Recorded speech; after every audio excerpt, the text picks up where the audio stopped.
But I can do that. Okay, you got it. She's got it. You're good, yeah.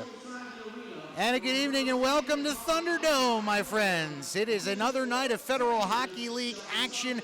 I'm Gary Schofield alongside Mike Basile. We are ready to bring you the Elmira Enforcers against the Delaware Thunder, two teams looking to build upon a win, finishing the weekend last week as the Thunder try to climb up the standings in the FPHL's Eastern Division. While Elmira, after dropping their first two games of the season to Carolina, they are 3-1, 1-2 since. They find themselves sitting in third place as everyone's chasing Watertown and Mentor. And Mike, as we welcome you into the broadcast tonight, obviously Elmira got the better of Delaware 2 weeks ago when the Thunder went to visit the Enforcers, and both nights things just didn't get off to a good start for Delaware, but I guess Elmira deserves some of the credit there. Of course they do, and I think we saw what can happen when the Thunder get off to a good start last weekend. Obviously, the first night, Friday night, we were here together. We saw it doesn't happen against Mentor. Saturday, Evgeny Denman scores the first goal of the game. Guess what? The Thunder go on to win 3-2. In Elmira, that Friday night game, we talked about it a few times already. They fight all the way back to make it a one-goal game, and they can't get that last one. That's what happens when you dig yourself a hole. You're trying to work out of the trench all game, and it just can't happen. You want to be above the trench. You want to be starting out 1-2-0. If they could do that tonight, Elmira's going to have a tough task with Aaron Taylor back there in net. Well, and he's coming off a fantastic performance last Saturday night where he set a Delaware Thunder record, making 51 saves and winning his second game of the season. But when you look at the numbers, there is the potential for a real offensive onslaught tonight. We have 6 of the top 18 scorers in the FHL that are in this game, led by Ryan Marker and Brandon Contrado, who both find themselves in the top 6 in total points. Well, it's no secret that when those two are on the ice, the Delaware Thunder are going to be in the offensive zone. And last weekend against Mentor, those two guys played phenomenal together. And you see, they played together for a long time, those two. It clicks game in and game out. But some games, it's clicking on a different level. And if they can get that tonight, Elmira might be in trouble. But on the other end, they have Ahmed Mahfouz, who's super dangerous, one of the top point getters this season, and he leads the FHL overall in points. He is the top point getter in FHL history. And it's going to be quite a fun night because not only is he talented with the puck, but he can also be a real agitator, as we've learned and watched throughout the years. If he could get under your skin, and I know that that's something he's going to try to do early on in this game. We'll have to see if the Thunder bite at any of that. Right, I think the perfect comparison is Brad Marchand, a guy who could do it on the offensive side, not afraid to get under your skin, a player you hate to play against, but love to have on your team. Everybody in this league knows when he comes to play, he can score 2 or 3 goals, and he's not afraid to drop the mitts either. And talk about a hockey mind, he's also an assistant coach / player for the Elmira Enforcers, so it's going to be real fun to get the action going here tonight. Before we dig even further into our analysis of the game, we had an opportunity to stop by and see Thunder head coach Charlie Penz before the game tonight, so let's hear what Coach Penz had to say. Delaware Thunder hockey, I'm Gary Schofield alongside head coach Charlie Penz as we get set for a rematch with the Elmira Enforcers, but this time at Thunderdome. Obviously things didn't go as planned in Elmira. How do you see things playing out differently tonight?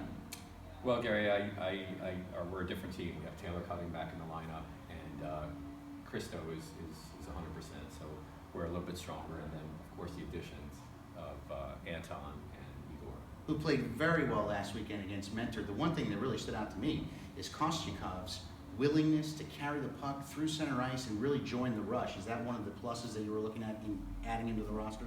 Well, we needed a more mobile defenseman back there. Our defense is pretty big and tough, and we needed somebody to move the puck a little bit quicker and have a quick foot speed, and he's got both of those things. Plus, he's a tough player. Now, Aaron Taylor had a huge night last Saturday night, 51 saves. Obviously, that's a Thunder record, but he's faced nearly 60 more shots than anybody else in the league through this part of the season. What can you do to get less rubber on Taylor tonight? We've got to play tougher in our D zone. Our forwards got to get back. We've got to back check a lot harder and play smarter on our defensive zone. We'll see if we can build a 2-game winning streak tonight. Puck drop 7 o'clock. The Elmira Enforcers in town at Thunderdome. Plenty of time to get here. Tickets available at the door right here at the Center Ice Arena in Harrington. That's absolutely right, and there are still seats available, although the crowd is certainly filtering in. We have another nice crowd on hand tonight, but room for you as well if you're sitting at home looking for something to do. The Thunder Pack is in the house, of course, taking their regular spot they had some interesting posters that they brought and put up on the ice early on. One was missing sticks and wanted the Elmira Enforcers. So, the fans want to see a victory here tonight. But to build on the last question that we asked Coach Penz about the number of shots that Aaron Taylor has faced this year, when you look at the leading goaltenders in the FPHL, now granted, Taylor's played more minutes than anyone else between the pipes this season, but he's faced 62 more shots than any other goaltender in the FHL this year. You look at his goals against average and maybe his save percentage, and you would say, well, he's not having a great season. But when you're facing that much volume, obviously there are going to be some cracks. Right, and that's 100% true. You look at stats, and especially for a goaltender, they can be deceiving. And for Aaron Taylor, they are. Aaron Taylor has kept this team in more games than not. And that Mentor game on Friday was his only outing where he would probably say, I could have been a lot better. He got pulled, obviously, in the second, and Morgan Hudson came in and did a heck of a job. But we saw that weekend against Carolina. 2 full periods, he kept them in a close game with, obviously, the Commissioner Cup winners. So this is a goaltender who, stats-wise, won't show it, but when he's on the ice, you can tell he's going to keep them in the game tonight. And Elmira might be able to score 4 a game most nights, but Aaron Taylor have a lot to say about that. Well, that's what they're averaging this season, and surprisingly enough, they're doing that with a power play that's only connecting 14% of the time. So even strength, obviously, is a real plus for them. Yeah, hockey is a weird thing sometimes. You score 4 goals a game, but you're 14% on the power play. That just doesn't add up. Every time you go on the power play, you're looking to score, obviously. And to only score at 14% for an Elmira team that obviously has a lot of firepower, I'm sure that was something that was worked on a ton this week in practice. I saw the Thunder this week, a lot of penalty kill and a lot of board work this week. They know Elmira is a big, tough team. They got to win the battles in the corner. If they lose those battles, it's going to be a long night, and a lot of time will be spent in the Thunder zone. Well, that's going to be another equation into getting less pucks on Aaron Taylor tonight. You mentioned the work on the penalty kill for the Thunder. They got off to a real tough start this season. They've been better the last couple of weeks. They are denying the power play 74% of the time. Let's talk a little bit, though, about Troy Passingham. He's the goaltender for Elmira. He's played in 6 games this year, comes in with a 2-2 record, a .332 goals against, but did play well in the one game that he played against the Thunder, that 5-4 win 2 Friday nights ago. So what do you expect to see him between the pipes for the Enforcers?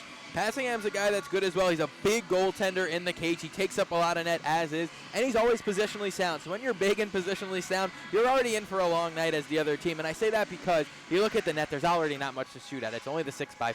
So you got that to deal with. And then he's a good goaltender. He usually has very good rebound control from what we've seen.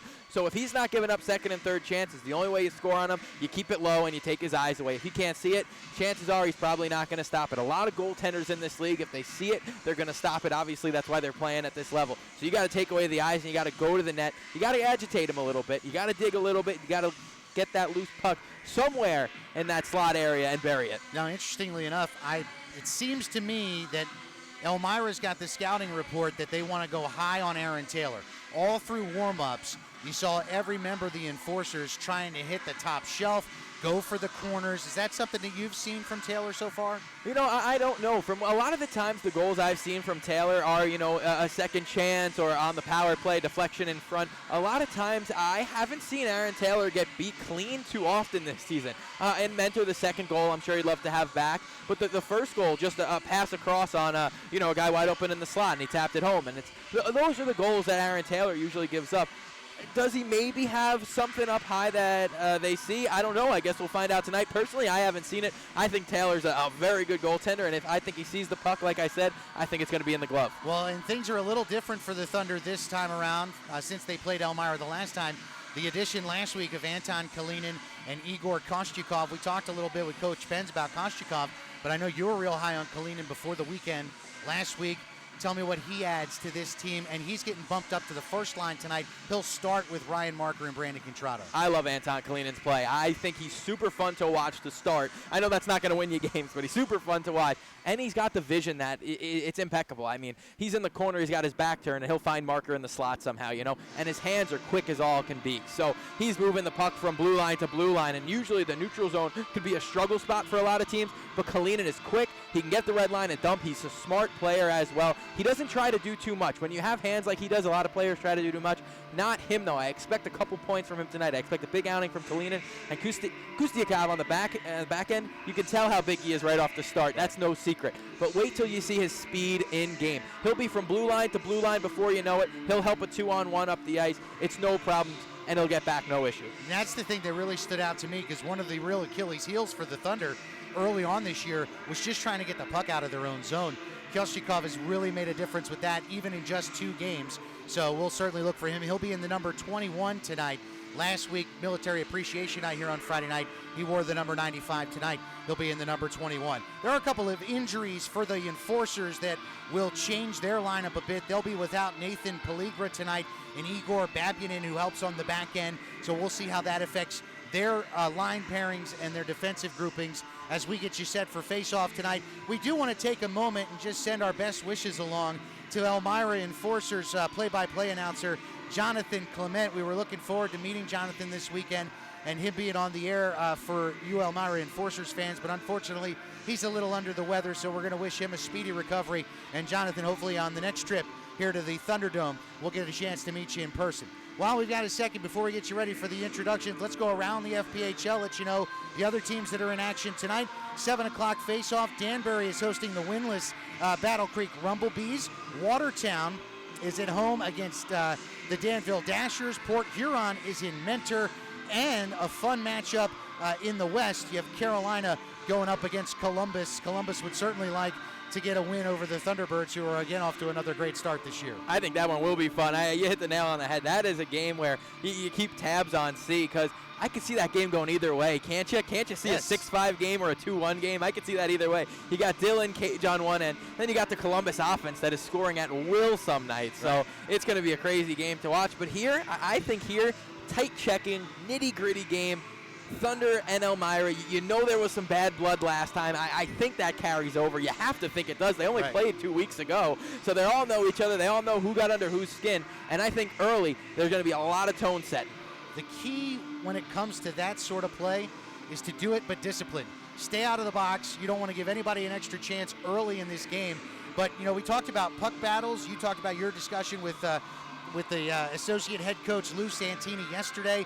We heard from Charlie Penns about winning the battles and puck control. Give me 2 other keys that you're looking for tonight for Delaware to come out on top. Well, one thing they need to do is they win the puck battles. I know you just touched on it, but it's so important, and that was Coach Lou's biggest thing. And the power play. They worked on it a lot this week. The power play, they set it up beautifully. They did great in Mentor. They scored 2 goals on the power play. They were 2 for 2 Saturday night in Mentor. You don't get much better than that. And 2 different goals. One, they get the deflection in front. The second one, Ryan Marker goes to the front, and he gets a good bounce that goes in. When you get pucks to the net, good things happen. And that's the end of that. That's what it is for Delaware. They haven't been generating enough shots. So I think, you know, Aaron Taylor will be the first to tell you, you know, he's seen a ton of rubber, and sometimes that puck bounces a weird way and it goes by you. They got to get shots on Cage, take away the eyes, and put some bodies in front. 2 players to keep an eye on tonight for me. For the Thunder, Evgeny Demin had a great weekend last week, came away with a 2-point night in that win at Mentor. And then Andrew Harrison for the Enforcers, coming off of a 6-point game in Elmira's win in Danbury last Saturday night. Opening game festivities are about to get underway. We'll turn it over to our PA announcer, Tom Schultz.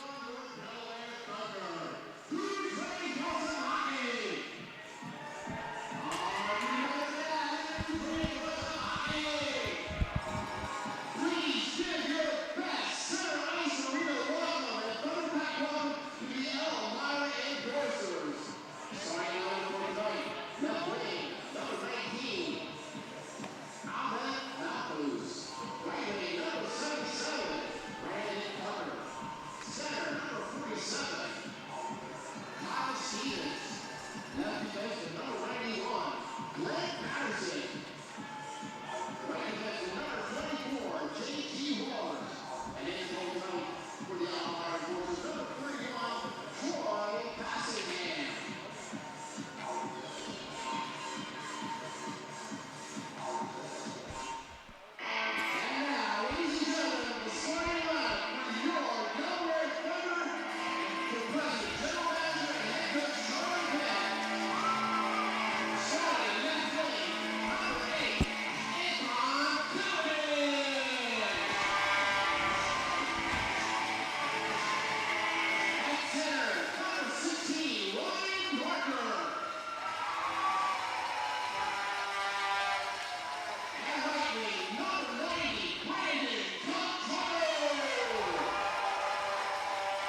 And a rousing rendition of the national anthem performed by Delaware's own Caitlin Ferry as we get you set for opening face-off. Again, quickly we'll go through the starters for the visiting Elmira Enforcers.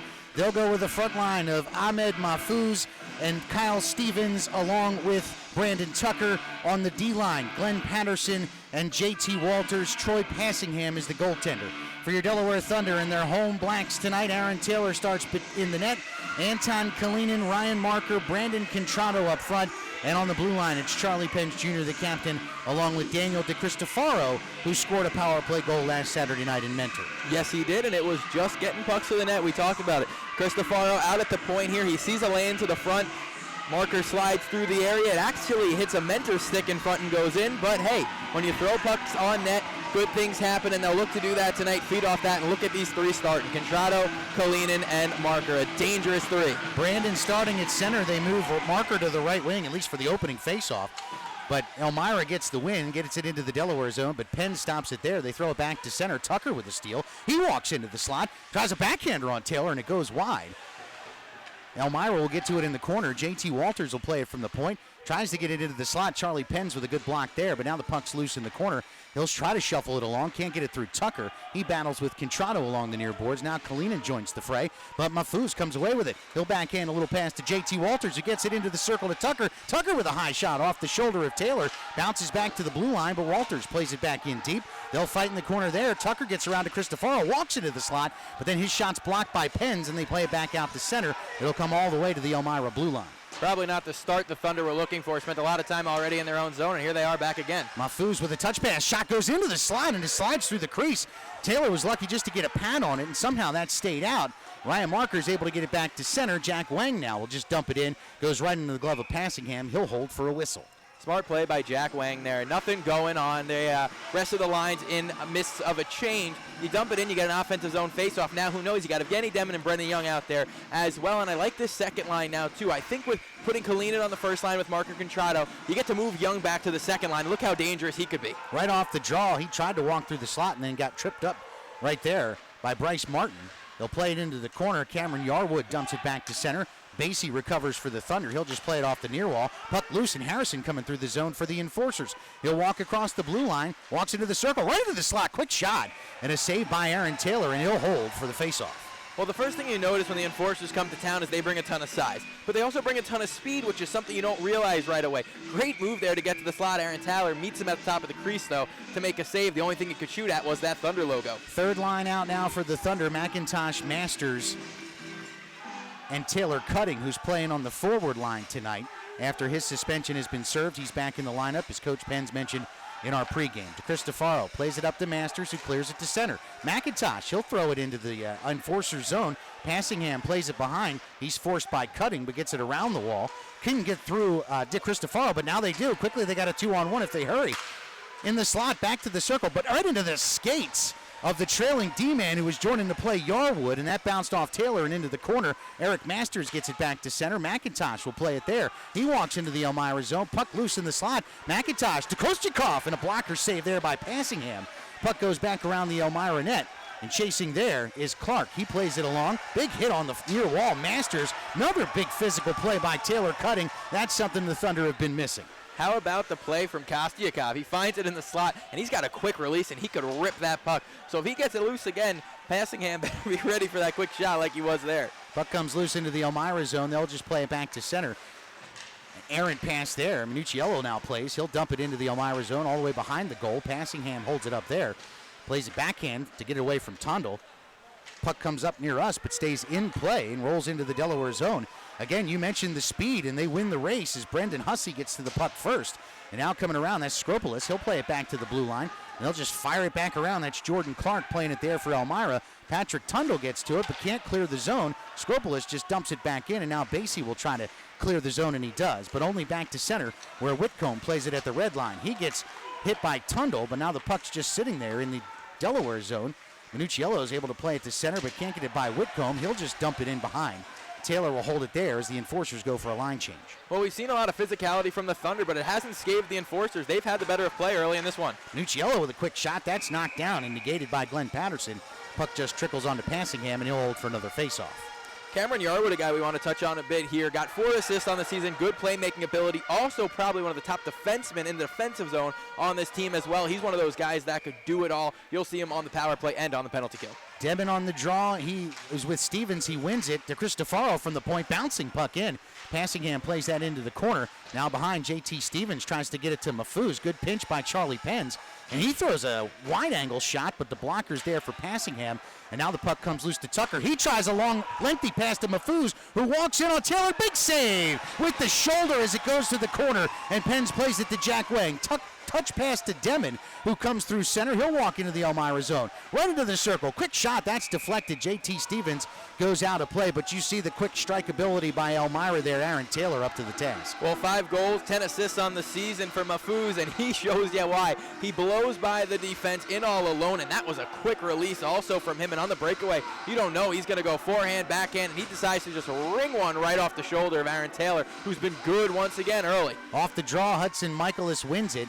Yarwood reverses his trajectory there to beat Taylor Cutting's check. Threw one through center. Couldn't connect with Michaelis, and that'll go all the way down for icing. That was a questionable icing call. That went right through the feet of Evan McIntosh, and usually if Delaware or Elmira, whoever is the victim, has a chance to touch it, they usually don't blow it dead. We've played 4 minutes, haven't seen a goal, seen a couple shots both ways, nothing past either one of these goaltenders, and that might last for a bit of time here. We've certainly seen the physicality that we expected, though, in the early going. We'll see if they can keep that up. McIntosh wins the draw, but it eludes Kostyakov at the blue line, but he's able to track it down. Now we get a whistle. Looks like we're going to get a penalty behind the play. Taylor Cutting's going to go off for tripping, and that's going to put Elmira on the power play, one that has not been all that good so far this year, only 14% with the man advantage, but the penalty kill for the Thunder hasn't been stellar either. Right, and if you're Elmira and you're obviously struggling, you want more opportunities. You can mimic it in practice, of course, but there's nothing like getting to it in a game scenario. They'll have an early power play here, and this has been a problem for Delaware, staying out of the box. Yarwood at the point. He'll hand it off to Michaelis. Michaelis plays it up top, back to him in the circle. Now down low is Yarwood. He'll play it back up top. One-timer attempt. Big save with the paddle by Taylor. Back into the corner, but Elmira recovers. Throws it into the slot. Backhand pass by Michaelis. Back to the point, that's Mafuz. Mafuz plays to Yarwood. Yarwood walks back towards the top of the slot. Now he'll just play it to the circle. Cross-ice pass by Michaelis, and didn't get a ton on it with Sean Reynolds, and Taylor's able to get that out of the air for the stoppage. Man, Aaron Taylor's a fan favorite, isn't he, here? They know, these Thunder fans know he's a huge part of this team, and he will keep them in every game he can. I like to see Mafuz at the point here. He's like the power play quarterback a bit here. He'll set everything up, and you hear him screaming from up here. He's the coach on the ice for this team. They win another faceoff, and Mafuz plays it at the point. Over to Yarwood, quickly in the circle to Michaelis. They'll change positions, back up top. Mafuz winds and fires. That shot's deflected out of play off the stick of Ryan Marker. So we're down to a minute 21 in the man advantage. Still scoreless here in the first period, 15-14 to go. Marker and Contrado, both up top, are so good with their stick. It's not always in one spot. They move it. Backhand, forehand, backhand, forehand. There you keep like a guy like Mafuz guessing where you're going to go. His shot ramps off the stick and out of play. Again, the Enforcers win the draw. Mafuz plays it off to number 81. That's Sean Reynolds. He'll play it behind the net. Michaelis gets it there. Back to Reynolds. Reynolds in the circle. He'll play it up top to Mafuz. They'll play catch. Cross-ice pass under the stick of Yarwood, and he'll have to try to reset. Mafuz with a quick pass. Now they go across to Reynolds again. Throw it in front. Score! Andrew Harrison on the doorstep, wouldn't be denied. And the Enforcers connect on the power play, and 5:06 into the game, it's 1-0 Elmira. It was quick puck movement that got to work, and it was a beautiful finish in front. The quick puck movement, you saw the breakdown a bit happening slowly but surely, and unfortunately for the Thunder, they give up the power play goal to a team who's been struggling. You hope for the weekend that doesn't ignite this Elmira team if you are the Thunder. I'll tell you what, for a team that's only 14% on the power play this year, that is an effective unit. Now we get a quick whistle, a little early on the face-off there. Not only that, going back to the power play for a second, the puck didn't leave the Delaware zone for the 45 seconds that it was on the power play. 3 shots, one ends up in the back of the net. Marker will take the draw here with Hussey. Elmira wins it back to their blue line. They'll just clear it into the Delaware zone. Kostikov will play there. Basie, they'll look to walk it out. Quick pass to Contrado, goes off his stick all the way into the Elmira end. Behind the net, Jordan Clark plays it there. Can't get it through Contrado. Contrado throws it in front to Kalinin. His shot goes high and over the net. The Enforcers get to it there, and they'll play it back to center. Igor Kostyakov will play it. His pass is too wide for Basie, so Kalinin will just throw it back in, and they'll try to reset. Igor backhands it behind the Delaware zone. Basie will play. He's chased and pestered there by Dustin Skinner, but is able to get around him and now come through center with speed, and he'll dump it into the corner as the Thunder will look to set up the forecheck. Nice backhand play there by Passingham, and Elmira will come back the other way. Here comes Brendan Hussey through the zone. Backhand pass, quick shot save. Aaron Taylor right in the breadbasket off the stick of Marco Novosel. And Novosel with a great shot there. Obviously, it was Brandon Contrado, the forward back for Delaware, forcing him out wide. And the shot, still a pretty good tester on goaltender Aaron Taylor. 14:04 to go in period number 1. Elmira with a 1-0 lead, and Mafuz right back out on the ice. Demon will take the draw here with Mafuz. Now we get a stop. I think they're throwing Demon out of the draw. Brennan Young will now take it. Off the draw, Mafuz, clean win, back to the point. They'll throw it into the corner. For Mafuz behind, it eludes him, but it gets to Stevens. Mafuz back to the point. Reynolds plays it in deep. In the skates of Tucker, and able to come away with it is Evgeny Demon. He taps it ahead to Brennan Young through center. He'll just dump it deep. Thunder are onside. Evgeny Demon will chase. Stevens can't get it out of the zone. They'll fight for it along the near wall. Charlie Penge joins the fray, and now the Elmira Enforcers are able to clear, and here comes Mafuz across the blue line. He'll pull up in a circle. Quick shot, and a nice blocker save by Aaron Taylor, and here comes Brennan Young back the other way. He pulls up at center and just chips it ahead to Demon. Demon across the blue line. Nice pass to Jack Wang. He waggles and then fires one high over the net. Here comes Kieran Devine trying to pinch the play on Tucker, but Tucker's able to come away with it. He tries to get it ahead to Mafuz, who picks it up at the red line and walks into the Delaware zone. His backhand passes to no one, though, and McIntosh gets it ahead to Jack Wang the other way. They come 2-on-2. Another quick shot from Wang. Quick pad save there by Passingham. Puck loose behind the net. McIntosh gets it back to Wang in the circle. Wang lobs a pass through the zone. Kieran Devine has to knock it down with the backhand. He'll just play it in, and Stevens brings it back the other way to Mafuz at the blue line. He'll chip it ahead, and Stevens will chase. Can he beat Kieran Devine to the puck? No. Good stick check there by number 55 for the Thunder. Now Eric Masters looking to play it out the center. It goes off the netting. I don't think we'll get a delay here, just a face-off potentially in the Delaware zone. No, I think they are getting Eric Masters, actually. It looked like it might have skimmed the top of the glass, but it didn't. And that's 2 tough penalties for the Delaware Thunder here. Charlie Penn's having a chat, but I don't think anything's going to change here. Yeah, we've talked about, kind of the low glass around here at the Center Ice Arena, and I think a few times that has cost defensemen who are just trying to get out of the zone. I don't really believe Masters was intentionally even trying to play that off the glass. I think just kind of took a weird bounce off his stick. But either way, back to the power play. Go the Enforcers 1 for 1 so far tonight, and they win the face-off and are able to set up quickly.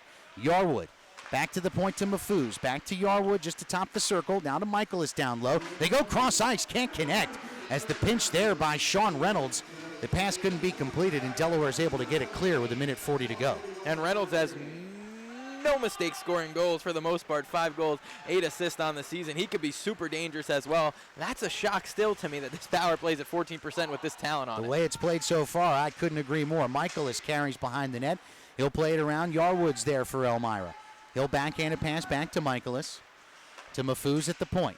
Back to Michaelis, walks to the circle, throws it down low to Yarwood. They're looking for that cross-ice pass into the slot. Back to Michaelis, down low to Yarwood, tries to wrap around, and Aaron Taylor is able to close the 5-hole and stop that shot with 1:09 left on the man advantage. It's a pretty cool power play to watch. You got Mafuz at the point, and then you have Andrew Harrison. He sits right in the low slot, and he's kind of a bouncer, I will say, as he gets the puck and bounces it right off somewhere. Plays it off. He can also turn and shoot. He's dangerous. Another face-off win for Michaelis. Yarwood at the blue line.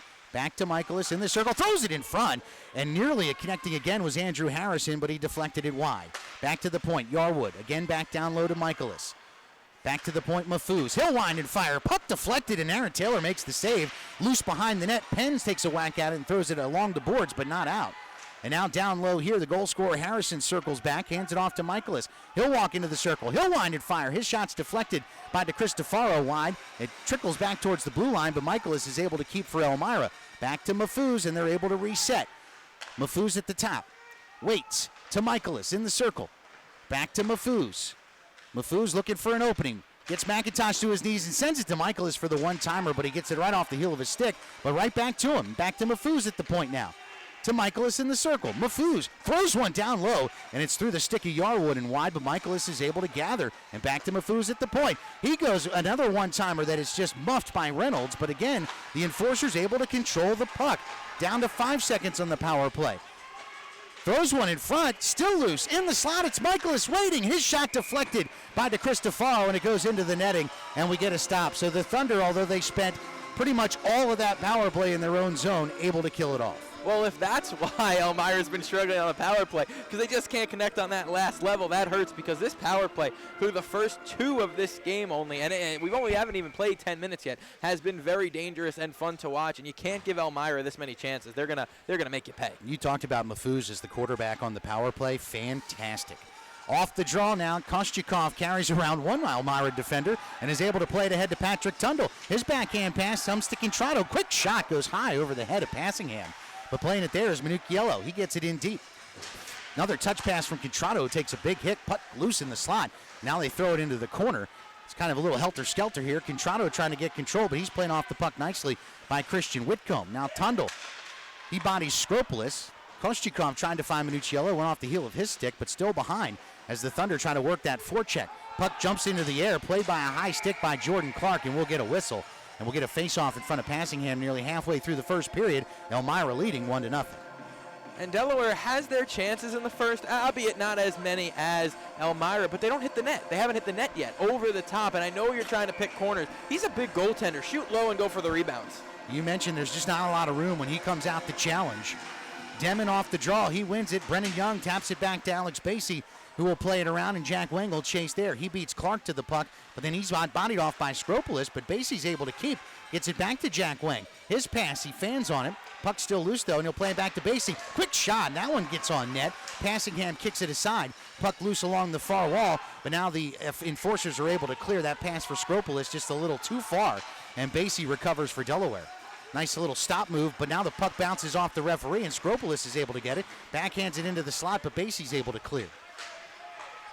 Elmira will play in their own zone. Here's JT Walters. He's holding, waiting for some reinforcements, and he gets it there in the form of Sean Reynolds. He'll play it ahead to Michaelis. Michaelis walks in with speed. right into the slot. Stops, hits the trailer. Reynolds, quick shot off the shoulder of Taylor. Basie can't clear. Backhand attempt goes off Taylor. And Aaron eventually was trying to cover, but then he just threw it into the corner. And now a quick shot from Michaelis goes wide.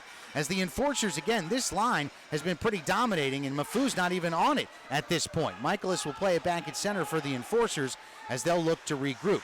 Harrison, the goal scorer, gets around Brennan Young, but now he gets sandwiched and thrown to the ice by Taylor Cutting, but the puck comes loose in the slot. Big save, Taylor off the shoulder on a great chance by Reynolds, and so often you see it after a big hit, a scoring chance emerges for the other team. But I'll tell you what, Taylor Cutting, you know that he's been disappointed in that he hasn't been able to be out on the ice, and he's taken full advantage thus far as we get into the media timeout. 100%. I think Aaron Taylor's actually telling the ref that didn't hit me, so the faceoff comes out of the zone, and it didn't look like it did. Looked like he rung it right off the crossbar and straight up and out of play. But Taylor Cutting, he's been good. He brings that physicality that a lot of players do bring, but he's that extra bit of it, and he's not afraid to finish his checks at all. And if not for a couple of stellar saves from Aaron Taylor, it would be worse than a 1-0 lead right now. I mean, the Enforcers in the first 10, now granted, they've had 2 power plays, but they've really dominated the play in the offensive zone, something that Coach Penn's talked about. They had to do better tonight, and so far it just hasn't happened. Right, and it's no secret that Delaware's had some slow starts in games, and the penalty kill, it doesn't help. Whether you kill it or you don't, you're going to get shots on your net, and it's just not how you want to start a game. It could swing momentum if you kill it, yes, but overall, not where you want to be in the first couple minutes of a contest. You never want to be down a man in the game at all, but not in the first couple minutes, because you see what happens. Elmira scored, and I wouldn't say they've dominated play, but they've definitely had the better of it. They've spent a majority of the time in the offensive zone, but Mike made a good point as well. Delaware's created some scoring chances. They just haven't gotten a lot of rubber on Passingham. Out of the media timeout, it'll be Stevens on the draw against Evan McIntosh, and Elmira wins another faceoff. Yarwood loses the puck, though, and Eric Masters was nearly able to clear the zone. Now here they come. Puck loose in the Elmira zone. Masters gets to it first. Drop pass for DeCristofaro, and his shot is deflected by Mafuz. His quick pass through the zone goes all the way down. This should be an icing, and it is. Nearly winning the race, though, was Stevens. Kyle Stevens for Elmira really made that a lot closer than it could have been. And the pass from DeCristofaro to Masters just a bit off the mark. He would have had that slow down a bit. Masters would have been off on a 2-on-1 with Taylor Cutting. 8:28 to play in the first period. Elmira leads 1-0 on a power play tally by Andrew Harrison. Face-off comes to the left of Passingham, and Stevens wins the draw, but then Masters is able to body it away. He plays it in the corner, and now his pass for McIntosh comes loose. Tucker is able to clear for Elmira, but only to center. Charlie Penz will play it there. His backhand attempt, though, goes off Stevens. I thought that should have been offsides. Puck comes back to center anyway, and we'll try to reset. McIntosh will play it to Penz, and now Basie will look to clear the zone for Delaware. Gets it to Cutting. His pass deflects only to the blue line, though. Nice play there by Bryce Martin. Puck comes loose in the Delaware zone as Stevens couldn't corral that pass. Taylor Cutting, though, has got to watch from behind. There's a nice backhand play to McIntosh at the Elmira blue line. Oh, he'll play it deep, and he takes a good hit from Yarwood along the Elmira bench. And now Elmira throws it over the glass into the netting, but they're saying it was deflected by Taylor Cutting.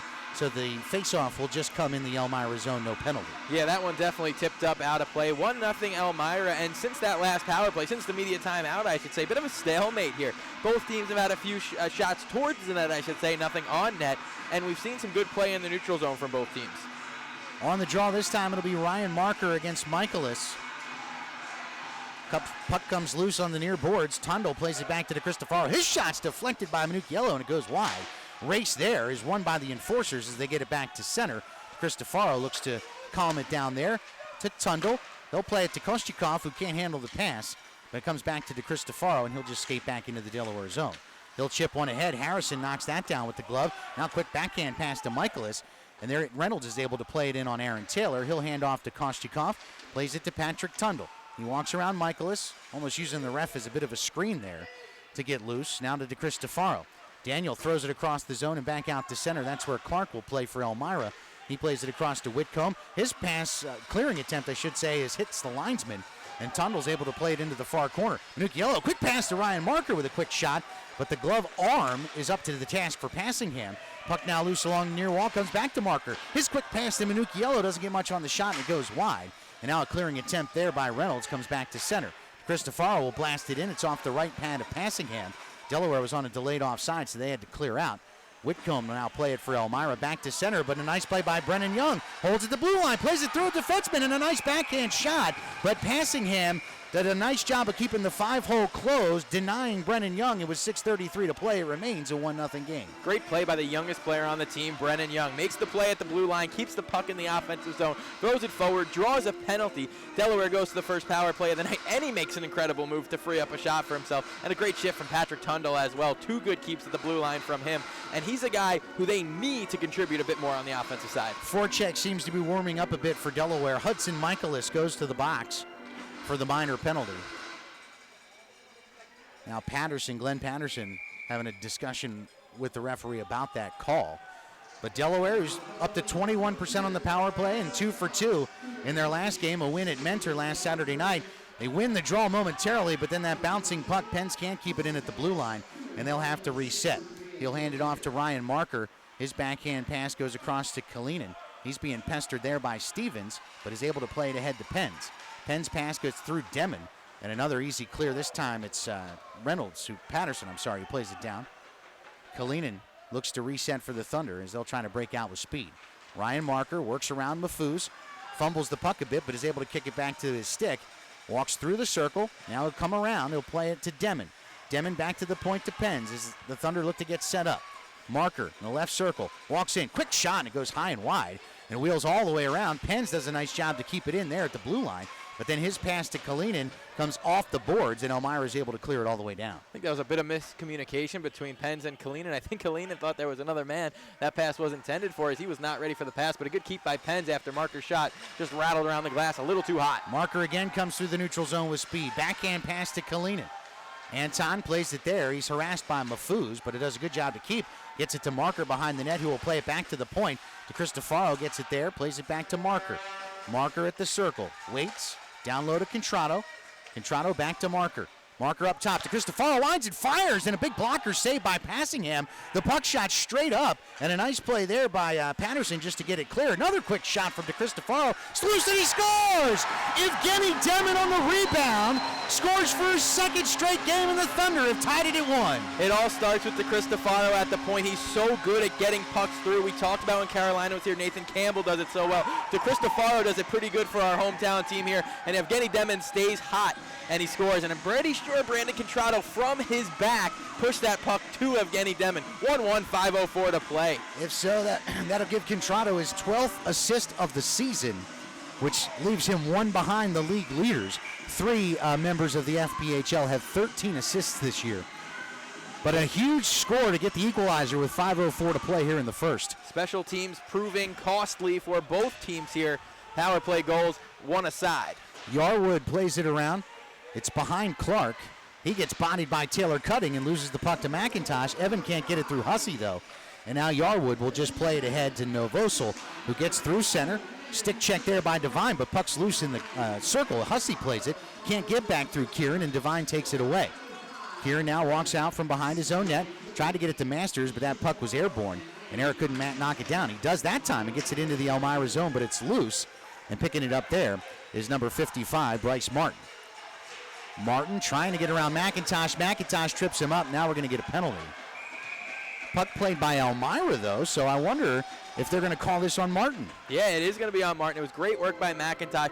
Found the loose puck. He lifted the stick. Cleanly did McIntosh. Martin took out the legs, it looked like, underneath of McIntosh. I believe it'll be a trip. We'll get the call right here. He's going to get him for a slash, actually. It could have went either way. When you slash around those ankles and the guy goes down, it's according to the ref what you're going to get, but you're going to get a call. Pens, Contrado, Demon, Marker, and Kalinin right back out there. At the risk of jinxing things, the Thunder have tallied on their last 3 power play chances over their last 2 games, so they're back to the man advantage. Demon wins the draw. It's back to Pens at the point. He'll wind and fire. Big pad save by Passingham, but it's loose in the slot. Demon didn't get enough on that shot, and it gets loose behind the net, takes a weird bounce off the boards, and Pens will have to play it back at center. Charlie backpedaling. Plays it to Demon. Demon, nice touch pass to Contrado at the red line. He'll go across to Ryan Marker. Marker walks in. Now he'll circle back and take over the point. He'll play it to Pens. Pens walks into the circle and is able to get it to Kalinin. Kalinin pestered by Mafuz, but gets it to Demon down low. Demon throws it through the crease. Passingham got a paddle on it, and it comes to Marker along the near boards. He's harassed there by Stevens, but is able to get it to Contrado, and now the Thunder are reset. Brandon at the top of the point. Quick one-timer from Marker, but a nice sliding save by Passingham, and he allows no rebound, and with 1:18 left on the power play, we'll get another face-off. Gary, to me it looks like we're watching the Thunder come together as a team right in front of our eyes. We're seeing some things we didn't see just a week ago in against Mentor tonight. I know they won game 2. They did a lot of things right, but tonight, ever since that second power play, this has been a different Thunder team. They woke up, and here they go again on the power play. Demon wins the draw cleanly. Pence plays it to Marker. Walks in, now he backpedals to the top. Across to Contrado. Contrado and Pens, they'll change sides. Quick shot from the circle from Pens. Passingham, I don't think saw it initially. Marker in the slot. His shot's blocked. Still loose. Another shot. Pad saved by Passingham as it comes to the near boards. Back to the point. Pens plays it there. Cross ice for Marker. He walks in, winds and fires, and it's high and wide. And that one's going to ring all the way around the boards back into the Delaware zone. Marker's got a heck of a shot, doesn't he? Unfortunately, the second time around doesn't get it on net. And the power play, lethal for both teams in this contest. Still 40 seconds to go for Delaware. Big play by Yarwood to come up with a block on that loose puck when Passingham was a bit prone, and I think the Thunder had a real good chance. They look to reset here. Kalinin walks it in, throws it behind the net. Marker will play it. Now he'll throw it back behind to Kalinin. Kalinin turns in the circle to Cristofaro at the point. Fakes the slapper. Now he throws one on net, just kind of lobbed one, and then Contrado gets the rebound and throws it off the side of the net. Kalinin pinches, Yarwood can't clear. To Cristofaro will play it back along the near wall. Kalinin turns with it there, pulls it back, and then the puck's deflected off of the stick of Yarwood and goes out of play. 12 seconds remain on the man advantage.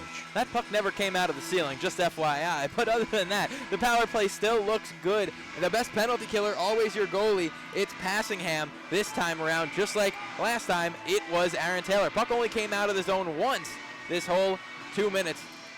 They try to clear again, but Cristofaro is able to keep. He gets it to Minucciello. Puck was in his skates. He gets it back to Cristofaro, who just sends it wide off the backboards. Passingham will cover there. 3 seconds left on the power play.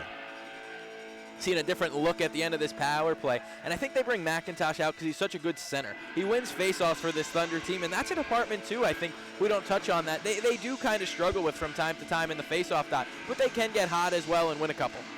McIntosh loses this one though, and Reynolds is able to play it around, almost a keep by Kostikov, and now Mafuz plays it ahead for Tucker. Back to Mafuz through the slot, backhand pass to Tucker, and a save by Aaron Taylor, sprawling through the crease to make that stop. I think the puck was still loose, but the ref lost sight of it, and they get the whistle. You see, now that just counts as one shot on goal, but that's an absolutely phenomenal save. That's where the stats lie to you. That's a huge save. 2:11 to go in the period. This could easily now be 2-1 Elmira, which could easily go into the second that way. Now it stays at 1-1, and we could see it flipped around the other way, 2-1 Delaware possibly going into period 2. McIntosh wins that face-off, but the puck comes loose to Mafuz. Tried to play it back to the blue line to JT Walters, and nearly coming free was Brendan Young. That pass was just out of his reach, and then Patterson will play it there. Along the near wall, good pinch by Jack Wang, and Basie's able to keep it in. He'll throw it around, and Brendan Young will chase. Tucker gets to it first for Elmira, though, and he pays the price as he got sandwiched by McIntosh and Young. And now that puck's thrown into the Elmira zone, but it goes over the glass and out of play, and we should get a face-off back near center. We've seen some pretty good hockey all around so far tonight. Elmira in the offensive zone has done a ton of good things. Quick puck movement, get shots on net, and they really find a way to draw the defense back, and they push them back towards Aaron Taylor and get shots from the high slot area. McIntosh will be on the face-off again. Michaelis wins this one. His costly penalty is what tied this game as the Thunder were able to connect on the power play. Taylor Cutting and Harrison have a few words with each other coming through the neutral zone. And then the puck comes to Taylor Cutting, and he's able to clear it back to center. Martin will just throw that into the Delaware zone. Elmira had to clear out first. Now they're able to chase. And the puck comes free to Evan McIntosh. He plays it ahead to Taylor Cutting. He'll walk across the blue line. Through the circle, just backhands one towards the front of the net, but it deflects off of Martin and goes off the netting. We'll get a face-off in front of Passingham. And it's just the little plays like that. It's a great outlet pass by McIntosh. Cutting doesn't get anything going towards the net, but he forces a face-off in the offensive zone. Now you get the top D-men out there to Cristofaro and Pence, who could wire one from the point. McIntosh again on the draw with Michaelis. They come to a stalemate, but Masters is able to try to push it back to the point. Nice play there by Sean Reynolds, though, because they only get to get it back to center. Pence dumps it in deep. Yarwood will play it there. Off the stick of Yarwood again, and it goes back to center. Man, the hitting is really heating up along that far wall to the delight of the Thunder pack.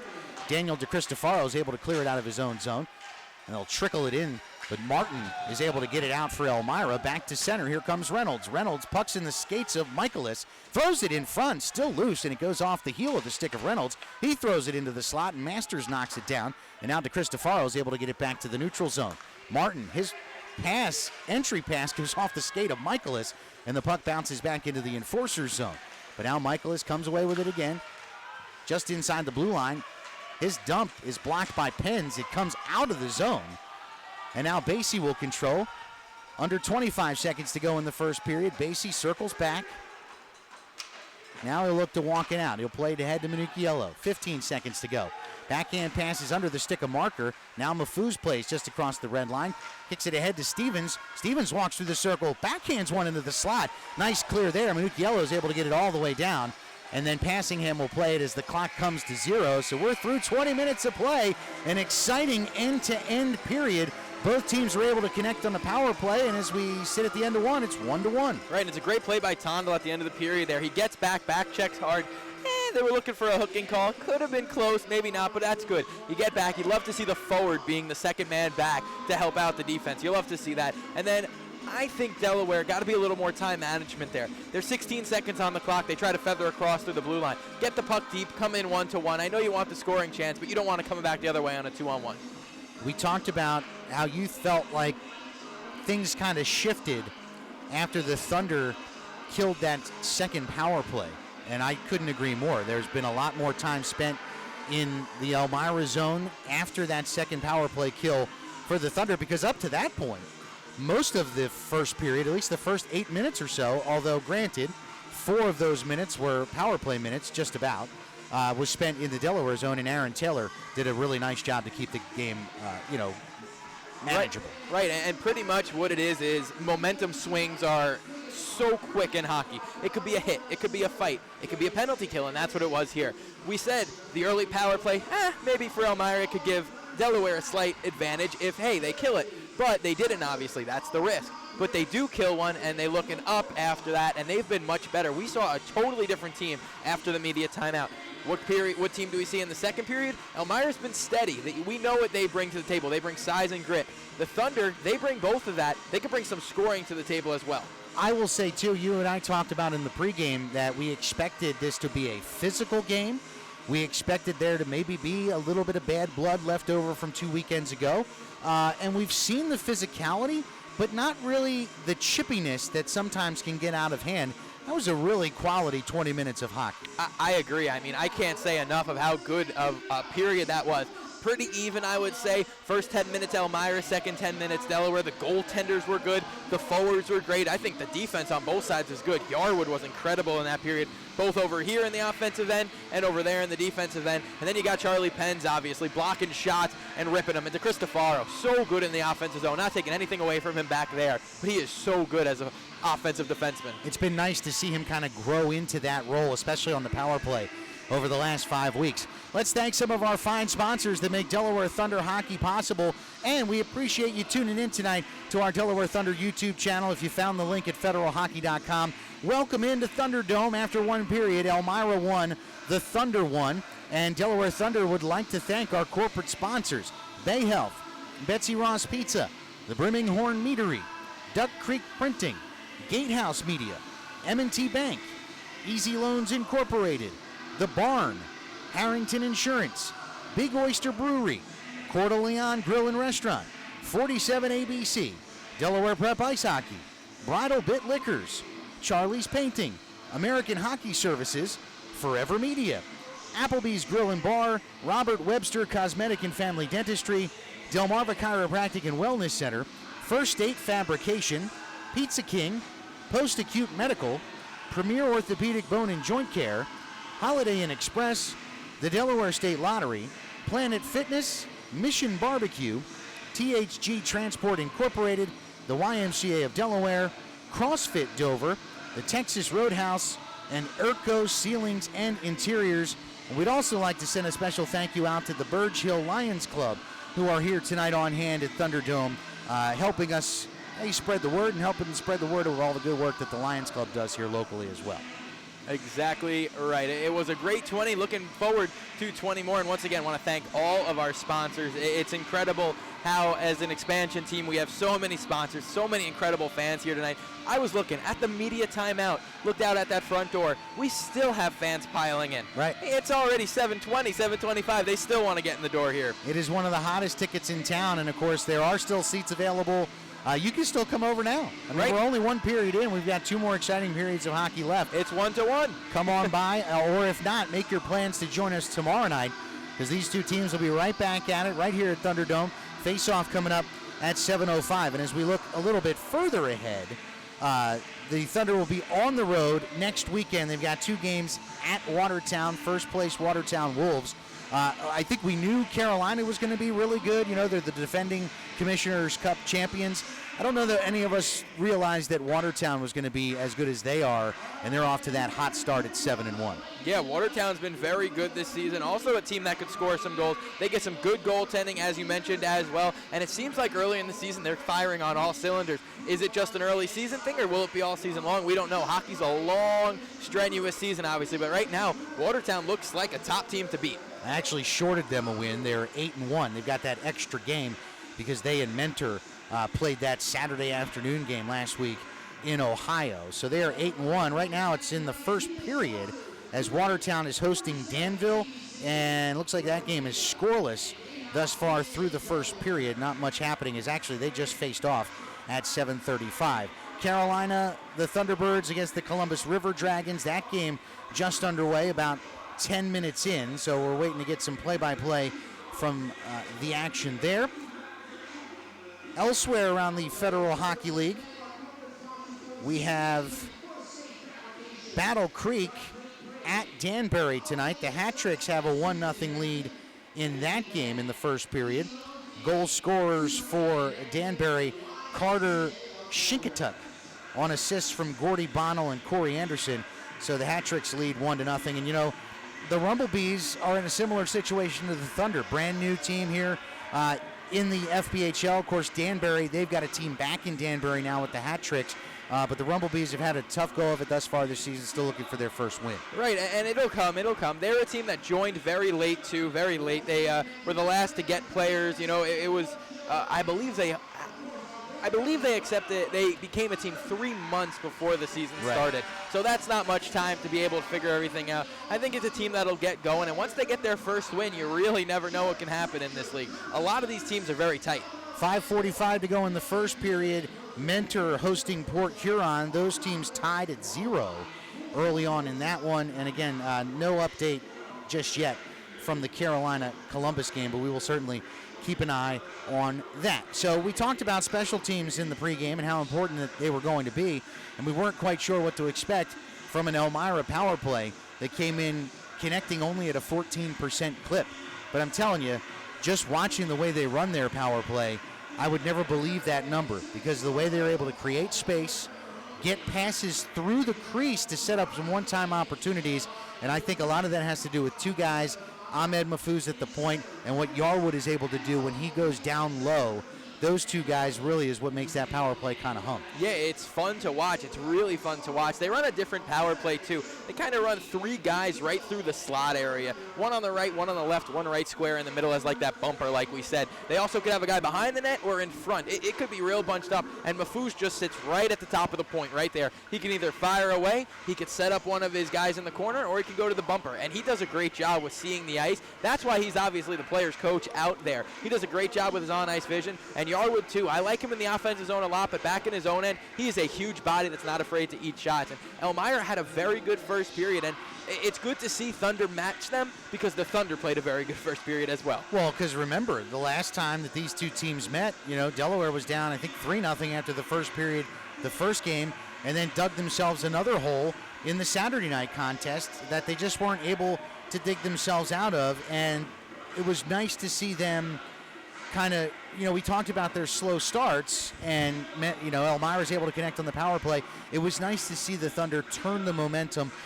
Obviously, getting a man advantage helps. So when Michaelis goes to the box and you set up the power play and Evgeny Demon is able to knock one home, that helps, but they were able to keep that pressure up after the power play and really play a much better final 10 minutes. Well, good things happen when you respond, and that's exactly what they do. They took advantage of an opportunity they were given, and we've seen them pass up some good opportunities early in the season, and that's what I said to you about with 2 minutes left in the first. I said, I think we're seeing a different Delaware Thunder team every night now. It started that Friday night in Mentor. I know it was a bad start. I know Taylor got pulled that game, but after he got pulled, that might have brought the team together a little bit. Morgan Hudson came in, and they didn't lay down and die for him, and Hudson didn't do that for the team. And I think that's big with the camaraderie of these boys. I think they're starting to click. I think they're starting to play for one another, and I think you see a lot of help out. They were never afraid to drop the gloves or stand up for one of the teammates, but now they're doing it in another way. They're doing it on the ice. They're filling in defensively. They're doing little things that they didn't do early in the season, and that's credit to Coach Charlie Penz and Coach Lou Santini. Absolutely, and you mentioned Lou Santini. You had a chance to sit down and talk with him yesterday, but just talking to some of the guys this week, getting a real sense that they feel like his addition has made a huge impact on what they've been able to do, not just with the power play, but just with the day-to-day work that they're getting in, and you watched it firsthand yesterday. Right, and Lou Santini, he brings a lot to this team. He brings that leadership as well on and off the ice. He's a coach that's out there. He'll show you how to do it on the ice first, then he'll let you do it, and then he'll show you what's wrong. He's that kind of coach who's going to work you till you get it right, and same thing with Coach Penz. They're both going to do that for you. They're going to make sure it's done right before they finish that drill or whatever they're working on, and it shows in this game early here. Something else that has really kind of struck me and sort of echoed by some of the guys we were talking to this week is just the way this group has come together so quickly. Training camp was really only in the beginning of October, so it's been 6-7 weeks these guys have really been together, but you can see it just in the way they interact with each other pre-game, the way they interact with each other post-game, and now how the way you mentioned it's starting to come across on the ice too. I'm surprised that this quickly you're starting to see this team kind of gel. Right, and it's every day they work. Every day someone tries to make the next guy better, and that's how teams get better as a whole. If you try to make the next guy get better, if you fight for a spot with one guy on that first line, second line, whatever it is, the power play, the penalty kill, you're making that person better by wanting to fight as well. This is a team that they know nothing is guaranteed on that ice. You could be on the first unit one day, the next unit you're on the second power play, you're not on any power play. So they know you got to work every day, you got to come, and you got to give it your all 100%, and that's what they do, and same thing in Elmira. I mean, you watch this team. This is a team that's been around for a while. They know how to win. Last year finishing in second place, obviously, losing to Carolina, who didn't seem to lose to anybody last season. Right. So this is a team in Elmira that shows that veteran leadership and shows eventually what hopefully Delaware would want to turn into. And correct me if I'm wrong here, but that Commissioner's Cup Series went 5 games, right? I believe it went the distance. Yeah, so obviously this is a real good test for their Delaware Thunder squad, who sitting in last place, but looking to put together a winning streak. They haven't had a chance to. They haven't done that yet. They've had a chance to. They haven't done that yet. So you just feel like they're creeping to the top of the hill, getting ready to get over it. But again, based upon what we saw in the first period from Elmira, solid D play, and at this point, if I'm Coach Penz, I'm in there telling my boys, you got to stay out of the box, because numbers be darned, that power play is dangerous. Right, and you flirt with fire anytime you're in the box too much. I don't care if you have the worst power play in all league history. If you have that extra man, you have that extra chance to get more shots on net, eventually something good's going to happen. It's going to hit your own player's skate and go in. Something's going to happen that shouldn't, and that's going to end up burning you. So you got to stay out of the box in any way. And when they have this many offensive threats, whether it's Mahfouz, Reynolds, Harrison, it doesn't matter. Any of these guys can put the puck in the back, and then it showed early this season. We talked about limiting the shots on Aaron Taylor. Now the Thunder outshot Elmira in that first period 16-15, but that's a pace of seeing 45 shots on goal tonight. I know that number is probably a little bit higher than what Coach Penz was hoping for after Taylor had to make 51 saves on 53 shots in the Thunder's win last Saturday in Mentor.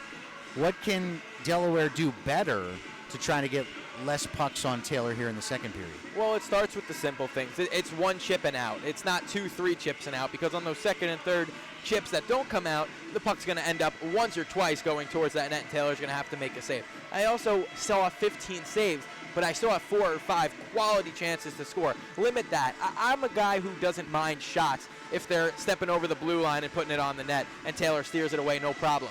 I am a guy who minds the 2-on-1 that Taylor has to make a miraculous save to keep it a 1-1 game. So that's what you have to cut out. More than the shots as a total, it's the quality of shots, I believe. But agreed, if the shots do keep coming, eventually something bad will happen, and it'll end up in the back of the net. But I do think, like you said, as a whole, I think that was one of the fullest periods we've seen the Thunder play this season. I agree. We're through one period. It's 1-1 as we are in the first intermission.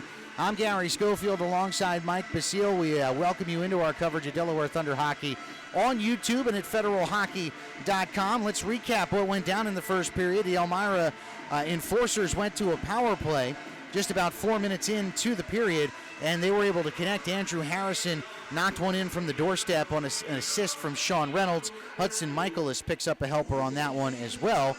And then 9 minutes and 50 seconds later, the Thunder were on their first power play of the game, and for the second straight game, Evgeny Demmin is able to find the back of the net with the man advantage.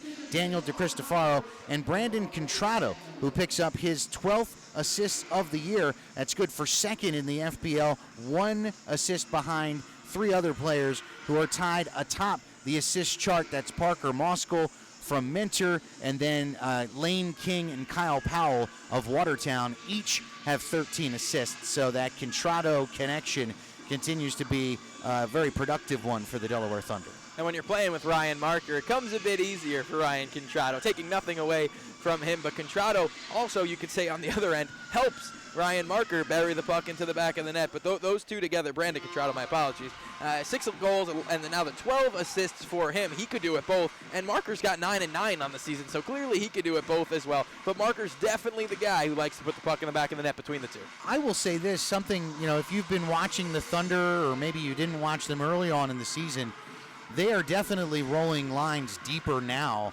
than they did at the start of the year. Consistently seeing 3 lines going through. I mean, there were times early on in the year where it felt like Ryan Marker and Brandon Contrato were out on the ice 80% of the game. But now you're starting to see, that second line where we had Brennan Young out with Demmin and Minucciello, and then the third line with McIntosh as well as Taylor Cutting. It's nice to see a little bit more depth now rolling for the Thunder. It's great, and it gives those guys a rest. So then you saw Marker playing on the power play. He got a minute and a half on the power play. It's tough for him to get that when he's playing all that time. Now you get Cutting, you get Masters, you get these guys who step in. They have a huge role on this team. It might not be to score goals, but it's to play good in that defensive zone, and that's what they did in period 1. The Enforcers are back out, taking their warm-up lap. We got about a minute and a half before we get the puck drop here for the second period. But again, don't forget, the Thunder and the Enforcers will be right back at it here tomorrow night. Tickets are available anytime if you go to DelawareThunder.com. But remember, you can always buy tickets right here at the door, and you can get in for as little as $14. But also, you can find out about that VIP experience for just $20. You can get yourself a VIP seat access that not many other folks get. You get those stand-up tables right along the glass. Not that there's a bad seat in the house here at the Thunderdome, but those VIP seats are pretty sweet. Yes, that's where I would want to be if we weren't up here in the broadcast booth. That's a great place to be. You also get a nice little table on the inside there if you want to eat your meal during intermission. We got some good food over here as well. I'd say it's an experience. Whether you're a family man, you're a hockey man, it doesn't matter. You got to get here. Bring the kids, bring the wife. It doesn't matter. It's awesome fun. And we got 20 minutes of fun coming up for period number 2 right now. Yes, we will. 1-1 tie as we get set for the second period. Again, a quick check. I was trying to get a quick check of the scores around the FPHL, but my phone's not cooperating. So we'll see if that gets itself squared away. Danbury leading Battle Creek 1-0. Watertown up on Danbury 1-0. Port Huron jumps on top of Mentor. It's 1-0 there, and Carolina gets on the board first at Columbus, 1-0 there in the first period. So here we go, set to get underway here for the second period. Contrato, Marker, Kalinin out for Delaware. It's Tucker, Stevens, Mafuz up front for Elmira. Cristofaro and Pens on the blue line. And they'll go with JT Walters and Glenn Patterson on the D-line for Elmira. We're underway in the second period. Kalinin off the draw. Scurries into the Elmira zone. He'll throw a shot. That goes off of Stevens, and then that'll get stick to the corner by the goaltender. Puck comes loose, though, and Ryan Marker, he'll play it back down deep for Contrato. Pass into the slot, goes off a stick to Cristofaro. Couldn't keep it at the blue line, and now just dump it back in. Delaware's going to have to clear out, and that gives a free out for J.T. Walters. Long pass through the neutral zone. Mafuz just tips it into the Delaware zone. Taylor will play it there. DeCristofaro sends it around. It's in the skates of Kalinin. Nice backhand pass to Contrado. He feathers a pass through center to Ryan Marker. He walks in. His shot deflected into the corner by Patterson, but Marker recovers there. Throws it back into Kalinin. Kalinin walks into the circle. His shot's blocked by Patterson as well. And now Stevens just plays it out to center. Devine gets it back through Tucker. Now the puck's loose along the blue line. Kalinin comes away with it. Gets it back to Ryan Marker. He'll line and fire. Nice glove save by Passingham. Although I think that one may have gone wide, but that'll stop play. It was Kalinin at center ice who made the great defensive play, and Marker sets up the defenseman screen from Patterson. That's why the save was a lot tougher than it had to be from Passingham. Good start to the second for the Thunder. Genny Demon will be on the draw this time with Michaelis. Hudson Michaelis has done a nice job in the faceoff circle tonight, and he wins another one. And now he'll carry the puck back around behind his own net, but he gives it away to Brennan Young. Brennan Young threw it into the slot. Nobody was home. The only one there was Andrew Harrison. Kieran Devine plays back in the Thunder zone. Basie and Devine play catch. Kieran kind of fans on a pass, and Hudson Michaelis is able to take it away, but he throws that off of Genny Demon. Demon throws it into the zone, but the Thunder were already there, so a free out, and now the puck comes free. Harrison from the circle. His shot might have deflected off of Taylor's stick. It goes wide and back to center, and now Brennan Young will chase, but Yarwood gets there first. Cross-ice pass goes off the stick of Harrison into the Delaware zone, where Alex Basie will retrieve. He'll walk behind his own net, and now look for an out. Pressured there by Reynolds, but now he gets it through center, but right off the skate of Wang. Michaelis fans on his pass attempt. And now Reynolds gets it back into the zone. He'll throw it over the head of the referee, and it eludes Alex Basie. Harrison will play it there. He gets thrown into the wall by Basie, and he's able to get it to Evgeny Demon. Demon backhands it to Kieran Devine, who just plays it off the back wall. Now he'll hold behind his own net while Elmira makes a quick line change. Devine back through center. It goes all the way into the Elmira zone. Brendan Young chases there with McIntosh. Cross-ice pass is behind Skropolis, but coming along to pick that up is Novosel. He gets it into the corner. He'll battle with DeCristofaro, but he's able to body him off. And Novosel comes away with the puck. His pass back to the point, though, is intercepted by Eric Masters. He'll come through center. His shot quickly deflected by Jordan Clark. He goes back behind the net. Whitcomb gets bumped there by McIntosh. He plays it back behind Clark. It eludes Whitcomb, and now McIntosh gets the puck there. And now Clark is down after he took a big hit from Eric Masters behind the net. Two arms are up. I wonder if they're going to get Masters for a penalty here. I believe it was Cutting, actually, who took the penalty. But the referee looked like he was looking the other way, saw the guy go down, then lift the arm up. Not sure if the back judge had it as well. I didn't see the hit. Looked like it was a little late from Cutting for sure. Well, it certainly looks like Taylor's going back to the box. That's his second penalty tonight. And I think Charlie Pence is having a discussion with the referee, pleading the case of Cutting, that it was a late turn by Clark. But it is 2 minutes for boarding. So the Elmira power play will go back into effect. They're 1 for 2 thus far tonight. And I do agree it was boarding. It was a penalty for sure, but I believe Charlie Pence is saying that the ref was looking the other way and then was a little late to the call, as Elmira lobbying for a 5-minute major, I believe. Well, luckily it appears Jordan Clark is okay. And I think that's what the captain, Mafuz, is trying to say. If nothing else, maybe a double. And now the referees are discussing it in front of the Elmira bench. I don't know that that's the best place to have that discussion. Now they're talking to Charlie Pence. They got both the captains together. This is where I wish I had a microphone down there. Mafuz is coming back to the Elmira bench, trying to get the coach, Brent Clark's, attention. I think they're going to get a double minor. I heard Mafuz saying there was blood, but I don't know if a boarding penalty can become a double minor because of blood. I thought that was only a high stick. I could be wrong, but they took the penalty down. I believe it's going to be a double minor here.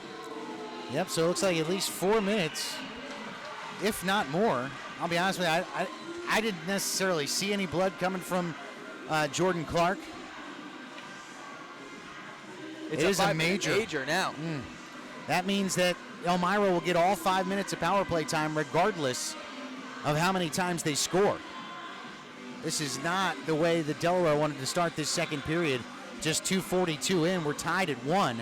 But now the Elmira Enforcers, who are already 1 for 2 on the power play tonight, get 5 minutes of time with the man advantage.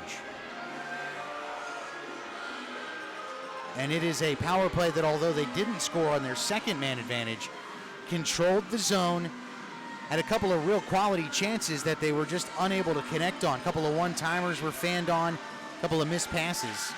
Off the draw, now we get a whistle. I think the face-off came a little bit early here. Now the referee's talking to Aaron Taylor. Now we're about to get ready to go. Contrato on the draw with Hudson Michaelis. Michaelis wins it clean, and he gets to it first. He tries to backhand it past Daniel DeCristofaro, but he can't. As Daniel gets it all the way down into the Elmira zone, where Passingham will play it. He'll hand it off to Mahfouz, who backhands it ahead for Yarwood. Yarwood gets it out of the Elmira zone. Michaelis plays it there. Into the Delaware zone, he'll drop it for Harrison, the goal scorer. Harrison across to Mahfouz, gets around to Cristofaro, but then the puck's in his skates, but is able to regroup and get behind the net. Comes back around, now he'll backhand it. Back to the point, Mahfouz. Mahfouz plays to Reynolds. Reynolds to Mahfouz. Puck's a little deep in his skates there, so he just plays it along to Yarwood. Reynolds right in the circle, sends one wide. He was trying to hit Michaelis into the open net, but the pass disconnected. But Yarwood's able to play him back in deep. Michaelis now behind the net. He's eyed by 3 Thunder. Back to Yarwood in the circle. Now they'll cycle. Back to the point, Mahfouz. Fakes the slap shot, plays it down low to Reynolds. His shot goes off the chest to Taylor. Back in front. Harrison with a shot, and Taylor makes the save and sprawls to cover up with 3:55 left in the man advantage. Great work by Aaron Taylor, and we said in the first period how Elmira kind of draws in the defense and a couple forwards, and that's exactly what they do. Yarwood at the point brings a forward up to him. Quick puck movement all the way around. It ends up right on the doorstep, but it can't be converted in front. And then 2 big saves by Taylor. This is going to be a tough 3:55 left for the Thunder on this penalty kill. Another face-off win, and off the pass from Mahfouz, Yarwood's shot is deflected into the corner. Played there by Michaelis.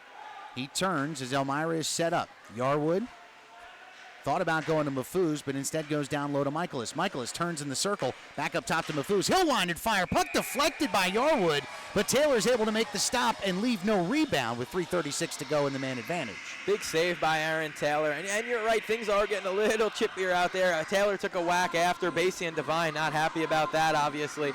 And I think the Delaware Thunder right now are thinking we might be owed a call here at some point, but I don't know. Like you said, I'd love to have that microphone downstairs to know exactly what the ruling was on that. We'll try to get that for you. Second line out for Elmira on the power play. Puck's loose along the near wall. Devine couldn't clear the puck. It's loose in front, and couldn't get it out of his skates. Dustin Skinner. Instead, Stevens plays behind. Goes right around Kieran Devine. Throws it through the slot. Skinner with a shot, and Aaron Taylor makes the save again and is able to cover up. I got to tell you, Aaron Taylor's done a much better job tonight controlling rebounds than in games past. Are we going to get another call, though? They're getting McIntosh for the trip here. Now it's going to be a 5-on-3 for the next 2 minutes or until Elmira scores. So the situation has gone from bad to worse for the Thunder. As McIntosh goes off with 15:35 to go in the first period, we're tied at 1. And it's the second time tonight you've seen it. The ref right there doesn't make the penalty call, and it's the back judge making the call. And I would let the ref right in front of the play make that call, especially when you're already down a man. If he didn't see it, he didn't see it. Brandon Tucker gets the puck behind the net, throws it back to the point to Walters. His pass across is to Patterson. Patterson walks with it there, down low to Mahfouz. Across the slot, and they score! Tucker on a beautiful feed from Ahmed Mahfouz, and the Enforcers go up 2-1 as Brandon Tucker lights the lamp for Elmira. Well, that 5-on-3 was pretty simple. Get the puck down low, go to work, break down the defense, and obviously that's tough for the Delaware Thunder, but now they got to keep their heads because they can't keep going to the box. That's going to hurt this team even more. Well, McIntosh should come out now that they scored, so they should go back to a 5-on-4 power play. But they'll still have 2 minutes and 57 seconds of the man advantage. That's the 7th goal of the season for Brandon Tucker. And, man, I am impressed with the ice vision of Ahmed Mahfouz. What a beautiful pass to find him on the doorstep. Well, he's been around for a while for a reason in this league. He's so good, he's so dangerous in so many different ways. And look, he's still out there on the ice. He could play a couple minutes straight, no questions asked. Alex Basie pressuring the Elmira defenseman Yarwood, but he's able to get it to Mahfouz, and now the Enforcers will look to break out. Ryan Marker pressuring Mahfouz. He'll throw it back to Yarwood. Yarwood gets it behind the net. He'll hold there. Ahead through the neutral zone, that's Patterson. Throws one behind the net. Ryan Marker's going to get there first and is able to clear it through the neutral zone and all the way down. Didn't put a ton of mustard on that, which helps kill a little bit of time. We're down to 2:20 to go in the man advantage, where Elmira is trying to reset again. Here comes Mafuz out of their own end. Goes through center with speed, across the blue line. He'll zigzag through the circle, throws one into the slot. Nice play by Basie, but he doesn't clear. Harrison in the circle now. He throws one down low. It's off the skate of Mafuz. Mafuz will just wind it around, but Yarwood was not at his post on the point, and it will go all the way back into the Elmira zone. A little bit better aggressive penalty kill for the Thunder. I like to see that. They come out to the points, they challenge. You force bad passes even if you don't make the clear initially. Through the neutral zone, Patterson gets the loose puck, but then he loses at the blue line to Marker. Marker almost found Contrado. Good back check there by Michaelis. Down to 1:37 to go in the man advantage. Mafuz just across the blue line as Elmira will look to set up. He's manned there by Basie, but a nice pass into the slot. Backhand by Michaelis goes wide and into the corner, but it comes right to Mafuz. Now the Enforcers are going to set up their power play. Michaelis back to the top to Yarwood. Yarwood plays it down low, puck deflected into the slot, still loose in the circle, and a nice play there by Kostyakov to get it out of the zone and all the way down. 1:10 to go on the power play. And we've seen Igor Kostyakov be really good in the defensive zone so far today. I'd love to see him step up in the rush if they can kill the rest of this minute off here. Well, it'll be under a minute when Elmira starts this rush here. Patterson will play it back to Yarwood. Yarwood goes across to Skinner there. Gets around Devine. Behind the net, Tucker to Skinner. And they're set up again in the circle. Tries to go across the slot. McIntosh got a stick on that, but Tucker gets to it first. He plays it back to Patterson on the point. Patterson to Mafuz, who's still out there. Throws one on Aaron Taylor, who makes the save, and the rebound is cleared out to center by McIntosh, but didn't even get it past the red line. Now the Enforcers retreat under 30 seconds to go on the power play. And you got to say, for that 5 minutes, the Delaware Thunder have done a good job. Obviously, the 5-on-3, almost impossible to defend, but on the 5-on-4, they've been pretty good. Mafuz walks in, throws it into the slot. Good back check by McIntosh. J.T. Walters with a shot. It's deflected off to Cristofaro.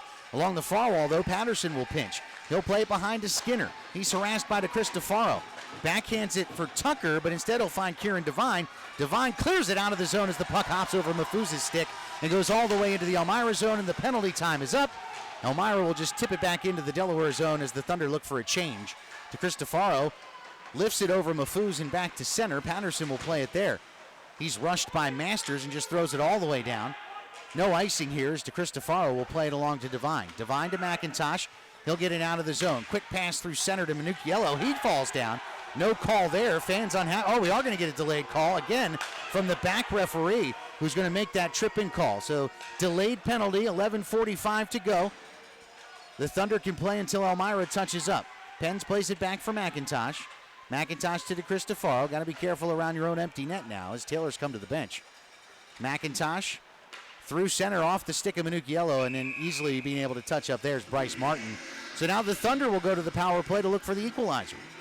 They have their shot now. I know they were short for a long time in this game, and I'm pretty sure that's the end of Taylor Cutting's night, getting that 5-minute major. I saw Tondel obviously come out of the box. He served the 5-minute major for him, so I don't think we will see Taylor Cutting again tonight, as he's probably been ejected from this contest. That's a shame. He just got done serving a 5-game suspension. And less than halfway into the game, he may be looking at another. The Thunder set up the power play. Kalinin to Contrado as they cycle in the circle. Back to Pens at the point. To Contrado. He'll wind. Fakes the shot. Tries to get Kalinin on the doorstep. Pass was high and goes all the way to the back wall. And then Kalinin's pass for Contrado comes back to the neutral zone. And here comes Reynolds trying to skate around Pens. Nice defense by Charlie Pens. Puck's just sitting right in front of Aaron Taylor. And luckily, Genny Demmin is able to clear it out. Pens lost his stick momentarily. He's got it now as the Thunder played in behind the net. Whitcomb backhands it around. Kalinin will force the play there, but the puck's still loose. Ryan Marker picks it up in the high slot, and he'll just dump it back into the corner. Let Elmira touch the puck. Let Elmira touch the puck. Oh, we're going to get a delayed penalty stick. call. Puck is loose in front, and there you go. Reynolds touches up. And now a 5-on-3 for the next minute 13 for the Enforcers, or for the Thunder.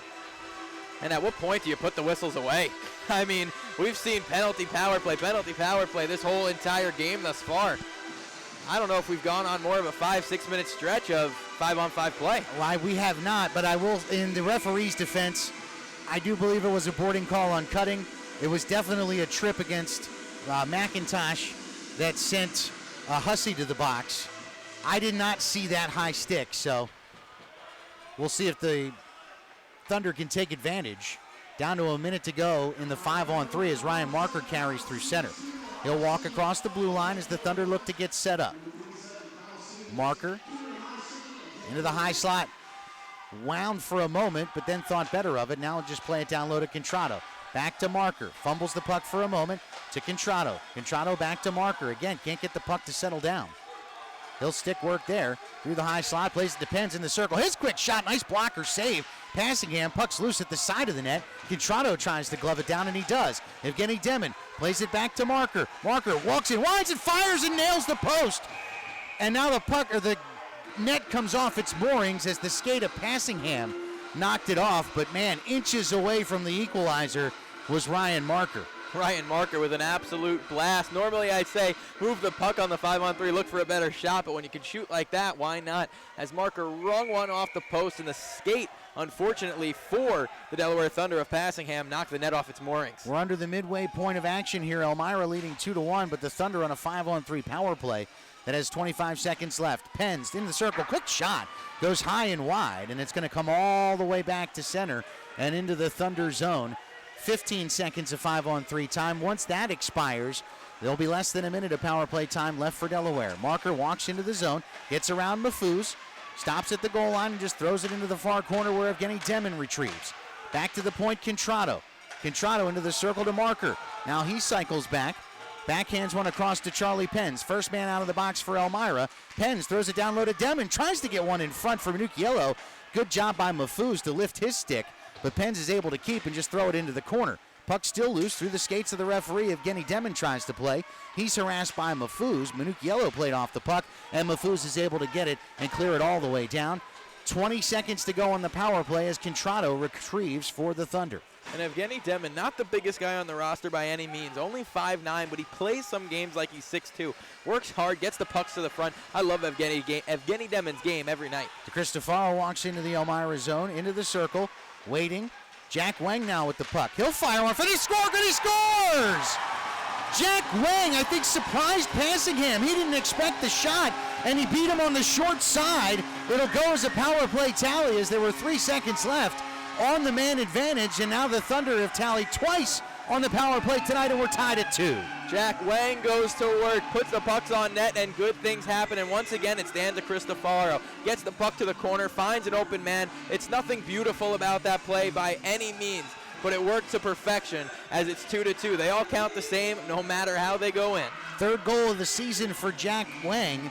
As you mentioned, he'll get an assist for Daniel Cristofaro.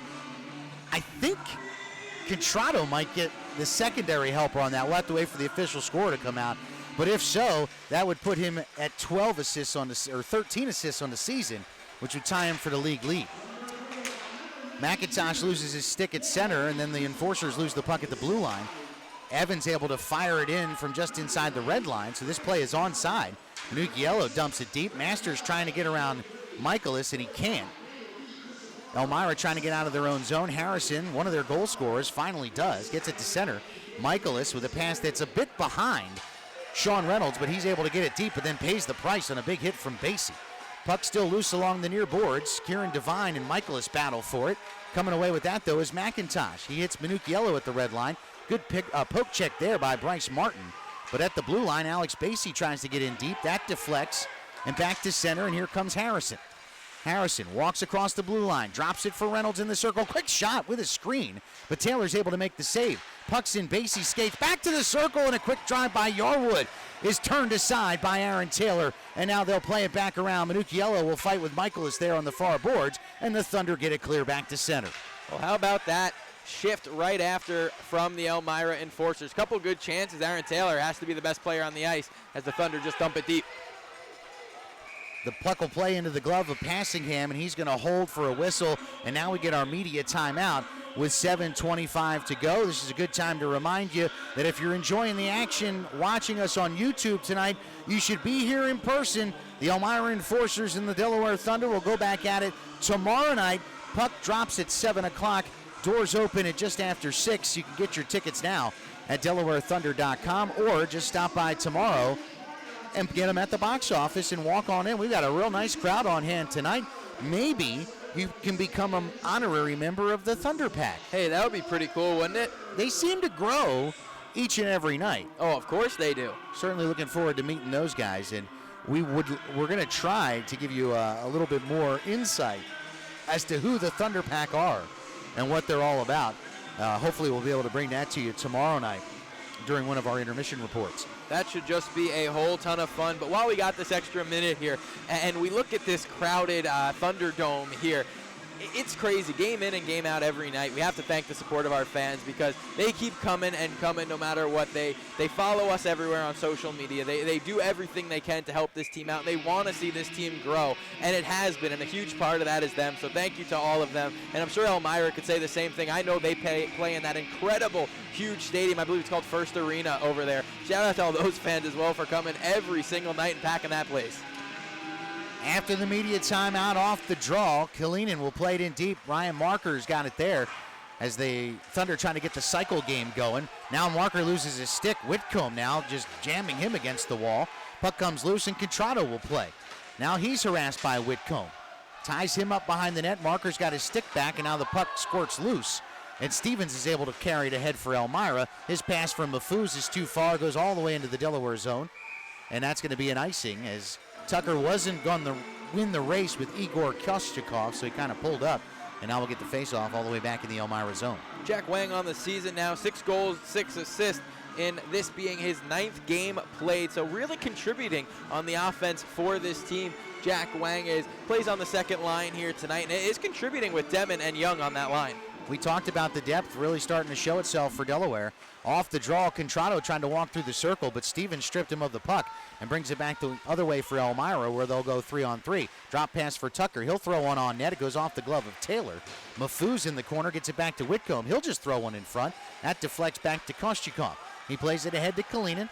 Anton dumps it through the Elmira zone. Marker chases there. Jordan Clark plays it ahead, though, and it comes back to center, and here's Stevens. Stevens cross ice for Mafuz. Mafuz walks into the slot. Score!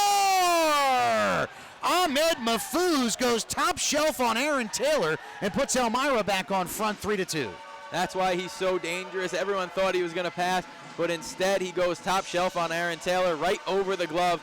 No mistake, 6:27 to go in the second period, and Mafuz has put the Elmira Enforcers back on top. Now he's got a goal and an assist tonight. It's his 6th goal of the season. He now has 17 points. He's the leading point scorer for Elmira, and that's number of 17 points is good to be tied for 3rd in the league. Evgeny Demon on the draw with Hussey. Hussey wins it. Back to JT Walters. He'll play it back to Hussey, who backhands it out of the Elmira zone.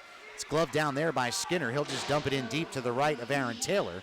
Skropolis gets there first. He throws one through the slot. Skinner couldn't get a stick on it, but he gets to the puck. He'll throw one through the slot, and then Kieran Devine just throws it into the Elmira bench. With 6:08 to play, we get a whistle.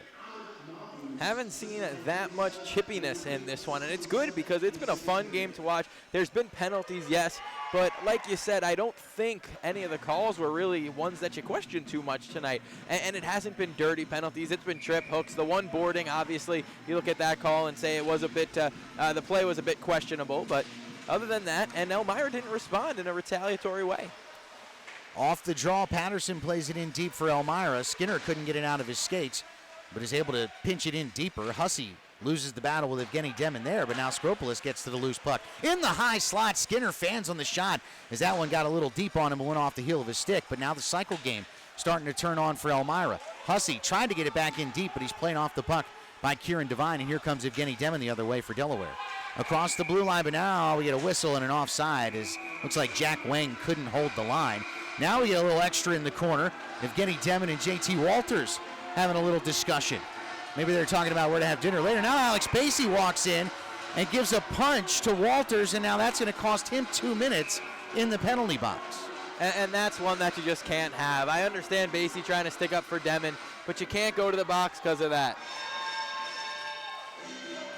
We've seen how effective the power play can be. You've already killed off a 5-minute major inside of that where you went down 5-on-3 and gave up a power play tally. You can't give this Elmira team chance after chance. Good hard hockey plays where you get penalized or one thing, but that's one I'm sure Alex would like to have back. Right, and it's just honestly, in a 3-2 game, it just can't happen. It's as simple as that. I understand you're standing up for your teammate, but you can't come in late and throw something up high. You're going to get called 9 out of 10 times, if not 10 out of 10. Especially when at that point it kind of simmered. You know what I mean? Walters and Demon were separated. The referees were in there. And I love him standing up for Demon, who's not a fighter. He's obviously a guy who puts up points for this team, and you want to stick up for guys like that, but you got to do it smartly. Well, we'll see if the Thunder can kill one off here as the Enforcers are set up. Mafuz at the top of the point. Throws it to Reynolds in the circle. Back to Mafuz. His quick shot is saved by Taylor, and it goes to the near wall. Reynolds is able to keep, though, and Harrison will play it behind the net. Harrison, a little too far for Yarwood, but Michaelis is able to recover. He'll backhand it to Yarwood, who chips it back in deep. Harrison walks in front through the slot and just couldn't get Reynolds to pass a bit behind him. Evan McIntosh fans on the clearing attempt, and now right in the circle, here's Michaelis. He'll walk behind the net. Carries there. Back to Yarwood, who fumbles a bit, but gets it to Mafuz at the point. He will wait. Throws one into the slot to Cristofaro, knocks it down, but could only get it to the corner. And now it's right back to Mafuz. To Reynolds for a one-timer, and it goes wide, and it'll come all the way out to center and back to the Elmira zone. 1:04 to play on the power play. It was Minucciello who actually got back and lifted the stick there when Reynolds was cutting in. It could have easily been 4-2. Little plays like that don't show up on the stat sheet, but they're huge in a game like this. Good hit by Cristofaro. Patterson gets stood up, but is able to get the puck through to Walters, who waits at the blue line. Gets it to Mafuz. Mafuz throws it to the right of Taylor, but it was in the skates of Tucker. But he gets it back to Walters. He'll walk to the top of the circle. One-timer by Mafuz, knocked down by Cristofaro, but they can't clear the zone. Puck comes loose. Tucker now walks it in deep. Behind the goal line, he'll go all the way around the net. And Elmira will reset. Michaelis from the circle. Throws it behind him. Mafuz on the wraparound attempt. And Taylor makes the save, but the puck comes right back to Ahmed. He'll play it back to the point to Walters. Walters waits to Mafuz for a one-timer, and that goes right off the shin of Daniel Cristofaro, who goes down in a heap. But the Thunder are able to clear. Daniel now back to his feet and will come to the bench. Under 10 seconds to play on the man advantage. Right in front, Stevens, backhand pass to Skinner, and a big glove save by Aaron Taylor. The Thunder clear the zone, and the penalty is killed. 3:35 to go. That's when you check on the check box of big save by Aaron Taylor, and could be a game changer. Here we go. Contrato, loose puck in front. Nice play by Stevens to steal that puck away before Marker could get to it. And now he comes all the way down across the blue line. Walks into the high slot. Quick shot and a good pad save by Taylor. And Jack Wang grabs the rebound. 3:15 to go. Elmira up 3-2. Pass to Marker, who walks into the Elmira zone. He drops it to Contrato. Back to Marker. Throws one in front. Passingham is able to knock that down and cover as Marker was looking for Jack Wang on the doorstep. And it looked like that one just slid off the stick of Marker, off the toe there, as he was trying to go to Jack Wang, but threw it off the pads of the goaltender Passingham. And unfortunately for Ryan Marker, Jack Wang was pretty open in that slot. 3:10 to play here in the second period. It's 3-2 Elmira. Off the draw, Brennan Young tries to get a shot off, but it's knocked down by Harrison. Good back check there by Wang to steal the puck away. Tries to throw it across to Brennan Young, but a good play there by Reynolds to intercept and play it back to Yarwood. Elmira now gets out of the zone. Puck chipped ahead by Harrison. Devine chases Michaelis down, but Hudson gets to the puck, throws it in front. Igor Kostyukov calmly plays it ahead to Jack Wang. Kostyukov now through the neutral zone. Walks through at the blue line, but a good poke check there by Michaelis, and it goes back into the Delaware zone while Kieran Devine will play. Back through center all the way to the Elmira zone. I don't know that we'll get an icing here, and we don't. Mafuz plays it along to Yarwood. Yarwood in the corner, steps around Demon, backhands it along the wall past Wang, and now Mafuz through center. Across the blue line, into the circle, throws it in front, and a big save by Taylor, and another save on the rebound by Tucker. Unbelievable Aaron Taylor is game in and game out, and the thing I like about him is his poise. It could be 5-0 or it could be 3-2 like it is tonight, and he'll still make big saves for the team. Huge save there. Second one, I don't know if that would have counted. I'm pretty sure the ref blew it dead, and he did with that high stick as it came out to the neutral zone. That's where the faceoff will come now. It's Contrato against Stevens. 2:19 to go here in the second period. Contrato wins the faceoff, Kalinin, though, can't get the puck. Mafuz walks in front. Good play by Penz to knock that puck away, and the Thunder are able to clear back to center where J.T. Walters chases for the Enforcers. We'll have to check his time on ice after. I wouldn't be surprised if it took 30 minutes plus. Feels like he's on the ice all the time. Basie throws one in from the red line. It's gloved down there by Passingham. And Elmira just continues the play, but it goes all the way down, and we're going to get an icing as Mafuz couldn't beat Penz to the red line. 1:52 to go. It really does feel like he's been on the ice this whole second period. Whether it's a media timeout or a little break because of the refs talking to one of the coaches, it doesn't matter. If there's a break that's more than 15 seconds and he can get back out there, it seems like he does. He probably sleeps well after game nights. I'm sure that he does. 1:52 left, off the draw. Marker with a quick shot, and it goes wide. Mafuz will play it along the near boards back to center. Tucker plays it further. Now Stevens will race with Basie to get to it. Alex gets there first, but just throws it into the corner, and now Tucker throws it in front. It was right through the skates of Stevens, and it comes to Kalinin. Kalinin plays it to Contrado, to Marker across the blue line. Marker with a quick shot off the glove of Passingham, but calmly coming through to clear that out is Tucker as they'll dump it back into the Delaware zone. Penz will chase. No icing here. Stevens will harass him from behind, but he'll wheel it around, and Kalinin plays it. Back across to an empty point. Penz just chips it right into the Elmira bench, and then Penz pays the price, getting hit into the boards. I felt that shake up here. I'm sure you did too. I wasn't sure if that was the puck or Penz getting bodied into the boards over here. 1:13 to go in the second period, and unfortunately for the Thunder, it was a difference maker of a Mafuz goal that has broke this game out of the tie. Off the draw was won by McIntosh, but Michaelis chases. DeCristofaro is able to clear it back to center, where it's recovered there by Yarwood. His pass ahead is played by Michaelis, but Daniel DeCristofaro gets it in the neutral zone. Ahead to Masters. Masters is able to dump it in deep behind the net. Minucciello will chase there. Whitcomb got there first and is able to play it along. But now an errant pass goes all the way down. This will go past the net, so it is an icing with 47.1 seconds to go. That was a quick shift for DeCristofaro. I wonder if that ankle's okay after he blocked that shot. Only 47 seconds left in the period. Not sure if we'll see him again this period, but we do hope to see him come out, obviously, in the third. Well, we'll see if the Thunder can mount a charge here by winning a faceoff. Contrado against Michaelis. Michaelis wins another. Whitcomb plays it in the corner. Colleen forces the play there, though, and the puck's still loose. Still in skates. Kalinin just can't get his stick on it, and finally Reynolds walks it out. Through neutral zone, walks across the blue line, holds up, throws it into the slot, pass just behind Michaelis. It was deflected a bit, I believe, by Kalinin. Back to the point, Yarwood, he'll wind and fire. Taylor makes the save. Rebound nearly came loose to Reynolds, but Taylor sprawled to cover with 25 seconds left. Great save by Taylor. And even when he does give up that rebound, he always knows where it is. He always finds it, and he's quick to hop on it. I love Taylor's play every night, but tonight he's been good. The Mafuz shot, obviously, he might want it back, but that was a good shot right over the glove. 25 seconds to go. The faceoff will come to the left of Aaron Taylor. Elmira leading 3-2 in what's been a fantastic game.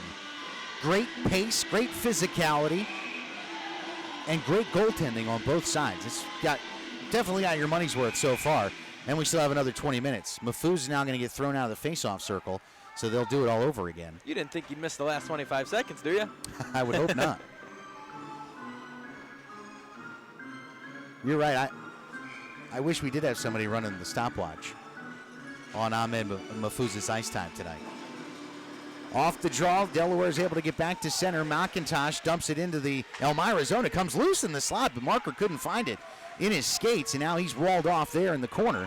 Puck loose to Evan McIntosh, back to the point. Charlie Penz, he winds and fires, and that's blockered aside by Passingham. 5 seconds left. Basie tries to get it in deep. McIntosh will just play it behind the net. Marker throws one off the left pad of Passingham as time expires. We're through 2 periods of play. The Elmira Enforcers 3 and your Delaware Thunder 2. And at the end of the period, Basie and Stevens are having a little chit-chat at center. They got their hands on each other's jerseys. And now Mafuz is getting into it. He throws a stick at Penz. Brandon Contrado trying, I think, to be kind of the peacemaker there. Now Ahmed Mafuz doing what a captain does. Telling Kyle Stevens, like, hey, we're good. That's enough. And for both Mafuz and Pens, my apologies, they are both incredible at what they do in a leadership role. They step up, they know when to tell their players to back off, and they know when to let them go a little bit. And it's smart to get Basie away there, but Mafuz is letting the ref have it here, it looks like. He sure is, and I think he's, well, you know, we saw what happened on the last penalty when Basie just walked in and kind of gave a shot. I can't remember which enforcers. I think it was JT Walters, and I think that's what Mafuz is trying to say. Like, we got to knock that stuff off. I almost wonder if he's basically, you know, lobbying for a penalty there at the end of the period. Right, but I like what the official's doing. He's letting them talk a little bit, and as long as it's respectable, a referee should let the players and him have a nice talk if he's wearing that C logo. I agree. So, man, another action-packed period, but the enforcers take advantage of a bad penalty. I'm not going to say a bad penalty, the major penalty. Right. And then which turned into a 5-on-3 after, I believe it was McIntosh got called for a penalty during the major. So they were able to cash in, and then just a beautiful play on a breakout by Ahmed Mafuz. We see why he's among the league leaders and, as you mentioned, the all-time leading scorer in FHL history with just a beautiful shot that beat Aaron Taylor top shelf to give the Enforcers a 3-2 lead. Yeah, and Mafuz is so good, whether it's on the penalty kill or the power play, and that's why he racks up these 30 minutes. They had a 5-minute power play, and he played all 5 of them. It's crazy, and he doesn't seem to have an off switch, and that's crazy to see. I know he's a veteran, he's been around a while, but he's one of those guys that can still play as long as you need him to, and that's incredible to have on your team. I'm sure every team in this league would love to have a guy like Mafuz. Without question, and you see what he can, he's a difference maker. And when you have players like that, you know, kind of like the Thunder have Ryan Marker. Like, every team needs a guy that can make something out of nothing and can kind of turn the tide of a game. And each team has one tonight. Mafuz has been able to get on the scoreboard. Ryan has had some chances, but has been unable to do that for Delaware. Well, Delaware's got 20 minutes now after obviously a brief intermission to tie this one up, and they will look to Ryan Marker. I think he will be a big part of tying this game up. And Brandon Tucker as well. He's a guy who can obviously put up points, but a bit of one of the secondary scorers, I would say, for a very good Elmira team. Tucker still has 6 goals on the season, but he's not even the top 4 in points for this team. So he's a guy who fills in with a ton of goals, not necessarily your playmaking guy, but with 7 now on the season, they have a lot of guys who could score. Absolutely. You know, it's funny because that was one of the points that I wanted to bring up here during the intermission is, from what we've seen from the other teams that have been in town, and this is not a knock on them, but for the most part, and we've even seen it with the Thunder up until the last 2 or 3 games, you know, it's one line and a couple of guys that you feel like are dangerous. It seems like everyone that runs out there for Elmira has some really great offensive skill, even from the D-men. I mean, Patterson joins the rush. I love what I've seen from Cameron Yarwood. You spoke his praises in the first period. He's been phenomenal, both on the power play and in his defensive zone. But even JT Walters and Christian Whitcomb have been able to kind of jump on the rush, pinch from the blue line, get into the forecheck cycle game, and it's really made a difference for them. It has. It's different people stepping up in different ways, and for Elmira, they have a lot of guys doing it in similar ways. You see Tucker not even top 4 on the team in points, but he still got 7 goals. And like you said, you see a lot of top-heavy teams, or at least we've seen a lot of top-heavy teams. Elmira's not that. Elmira's a team that could run deep. Obviously, Mafuz will play a lot of minutes, but he does that more at leadership role. He's the player's coach out on the IT. He's showing them the way. You hear during the power play. He's the one talking. He's the one letting everyone know. And then you got guys like Yarwood, very good on the back end, can help out in the offensive zone. There's so much right on this Elmira team that a lot of teams would love to mimic. Without question, and of course they're trying to win their second straight. They lost their first 2 of the season against Carolina, where they were shut out in back-to-back games 2-0, and since then they've gone 3-1, 1-1, and they now sit in 3rd place in the Eastern Division with 12 points as everyone is chasing Watertown and Mentor. So as we look around the FPHL tonight, we'll get you some score updates. Right now we've got Mentor trailing Port Huron. It's 2-0 in the second period. We'll get you some goal scorers from that game, as Port Huron has tallied 1 in the first and 1 in the second. Zachary Zolkanich scored on even strength, 9:49 into the first period, and then Justin Portillo added 1 in the second. So Port Huron leading Mentor 2-0. Of course, our score here is 3-2 Elmira. The Carolina Thunderbirds lead the Columbus River Dragons. That game's 2-0. Also in the second period. Goal scorers for Carolina tonight. Joe Cangelosi scored 8:30 into the first, and just 30 seconds into the second period, Peter Panicek scored on a feed from Stanislav Vlasov. And the Thunderbirds are up 2-0. Of course, Carolina's on top of the Western Division as they come into the night 7-1 on the season. Watertown, who lead the East at 8-1, they're up on Danville. Score there is 1-0. Watertown tallied one in the first period. Michael Desjardins scored from Derek Boudreau and Tyler Urich. So as they play with 8:21 left in the second period, Danville trailing 1-0. And then we've got one other game going on tonight in the FPHL where Battle Creek is taking on the Danbury Hat Tricks. Danbury up 3-1. We'll get you the goal scorers there as it looks like they're heading into the third period. Danbury outshoots Battle Creek 17-6 in the second period, and they're able to add 2 tallies. Carter Shinkaruk, Nikola Levesque were both able to light the lamp for Danbury. Third goal added by Phil Bronner. Unassisted, it's Gino Mini, who scores for the Rumblebees. Again, it's 3-1. Danbury there. Our score here, Elmira 3, Delaware 2. And Delaware, I would say, has a lot of work to do, but I don't think they do. I think they've played a good first 2 periods of play. Elmira, just, you can tell, they've been around. They know how to win the close games. They know what it takes to find a way to come out on top, and we'll see if Delaware can answer and have a way. Obviously, early in the season, they responded that Friday night against Elmira in the third. They had a big third. Do they have that in them tonight in front of the home crowd? You think they might? Based upon what we've seen in the first 40 minutes, I would say yes. I mean, aside from the taking of penalties, you know, the major penalty obviously hurt. That tips the scales. The Basie penalty, that put them back on the penalty kill, which they were able to kill off. And they played, 6 minutes or so of the first period down a man. So we talked about the importance of them coming out in the second period and staying out of the box.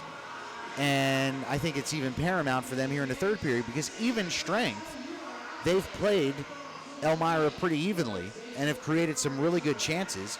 Passingham hasn't been tested a ton tonight, but he's come up with a couple of big saves. And Aaron Taylor, has also equally been up to the task for Delaware because this could easily be, 6-7-2 game, and if not for a couple of really stellar saves by AT. Yeah, Aaron Taylor's been very good, and it's a common theme around here that Aaron Taylor's been very good. But he knows he's got to be good, and he comes to the rink prepared every day, and I love his game. I love the way he plays. He's a smart goaltender. He doesn't do too much. He knows where he's got to be positionally, and he makes a lot of saves just because of where he is in the net, and that's big for a goaltender. It makes your life that much easier. Thunder got to find a way to crack Passingham. They got to find a way to get pucks to the net. You see Jack Wang put something on the cage. He surprised Passingham. I'm sure he would love to have that one back. But it found a way to the back of the net, and that's what Delaware's got to do. Get pucks on net. It doesn't matter where it's from. You get a rebound. You get bodies in front. You jam away, and you tie this thing up. We talked a lot about winning puck battles. It was one of your keys to the game. When you talked to the associate head coach, Lou Santini, for the Thunder, he talked about how much they were working on that in practice. From what you've seen, how do you feel the Thunder are doing in that department? I think it's been a pretty even draw. If we were playing lacrosse and, you count the loose balls, who won as many loose balls, I'd say it's about 50-50 here. I've seen a lot of good things from Elmira in the corners, and I've seen some good from Delaware in the corners. When the puck goes there, you don't know who's going to win. And a lot of times early in this season, you've seen the other team come away with the puck. And this tonight, Delaware's come away with a lot of loose pucks. You saw Marker over here in the corner, spin one out to Kalinin, got to Pens at the point, slap shot blocker save. It's the little things like that that are going to lead to goals eventually. You win a battle to the corner, you win the fight there, you come out, you score a goal. That's how you win games. You don't win them flashy in the FPHL. You win them by grinding out wins and playing a structured style of hockey. You saw Kalinin on the top line with Marker and Contrato. They haven't played a ton of even strength time in this game, but what you've seen of those three playing together, what are your thoughts? They're fun, and that's a line that's going to mix together slowly but surely and get better as the time goes. Marker and Contrado have played together for quite some time, but they add Kalinin into the mix, who's another good playmaker, much like Contrado, and they'll get the puck move into Marker in many different ways, and they'll find some space to get him open and get him good scoring opportunities, along with Kalinin, who's got a twisted little wrister as well. Well, it's interesting, too, because it looks like they're going to be playing a man short as well for the remainder of this game after Taylor Cutting takes the boarding penalty, the 5-minute major. We're assuming a game misconduct comes along with that as well, as he went back to the locker room. So that puts you a forward down. So that third line, which had become McIntosh, Cutting, and Eric Masters, it'll be interesting to see how they fill that other wing spot. You expect somebody to pull double duty, like maybe you see Contrado double shifting, or you could. You can also see a little more Tondo. You can see a little more Minucciello as well. A couple guys who they don't float around, but they'll mix in on certain lines when coach feels they can help out in certain spots. And I think we will see a little more Tondo and Minucciello in the third now, especially with Cutting out of the lineup. It's funny too. Since Thomas Minucciello came the weekend of the Columbus series, which was the second week of the FPHL season. You've seen some flashes, but he just hasn't seemed to find his place just yet.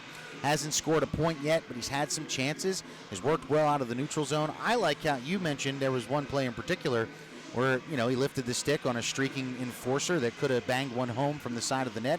So he plays both ways pretty well, but I think that Coach Penns was hoping to see a little more offensive output from him. Yeah, I agree. He's a guy who's got a ton of skill. He still plays power play minutes, and he should. I think it's going to click at some point. He's too skilled to not put up points, but when he's working as hard as he is, and you see him get back to make a play, you see him work hard in the defensive zone, you see him block a shot, disrupt a pass. You just want to see this kid succeed because he works so hard every day, and you hope to see it coincide to some offense. Now, before we recap some of the numbers from the second period, let's take a moment and thank some of our great sponsors here at the Delaware Thunder. And, of course, welcome you back into the booth. I'm Gary Schofield along with Mike Basile. We appreciate you watching us tonight on the Delaware Thunder YouTube channel, or if you found the link through federalhockey.com, subscribe. Make sure you follow us so you don't miss any of the fun of Delaware Thunder hockey. And we have these fine folks to thank: Bay Health, Betsy Ross Pizza, Brimminghorn Meadery, Duck Creek Printing, Gatehouse Media, M&T Bank, Easy Loans Incorporated, The Barn, Harrington Insurance, Big Oyster Brewery, Coeur d'Leon Grill and Restaurant, 47 ABC, Delaware Prep Ice Hockey, Bridal Bit Liquors, Charlie's Painting, American Hockey Services, Forever Media, Applebee's Grill and Bar, Robert Webster Cosmetic and Family Dentistry, Delmarva Chiropractic and Wellness Center, First State Fabrication, Pizza King, Post-Acute Medical, Premier Orthopedic Bone and Joint Care, Holiday Inn Express, the Delaware State Lottery, Planet Fitness, Mission Barbecue, THG Transport Incorporated,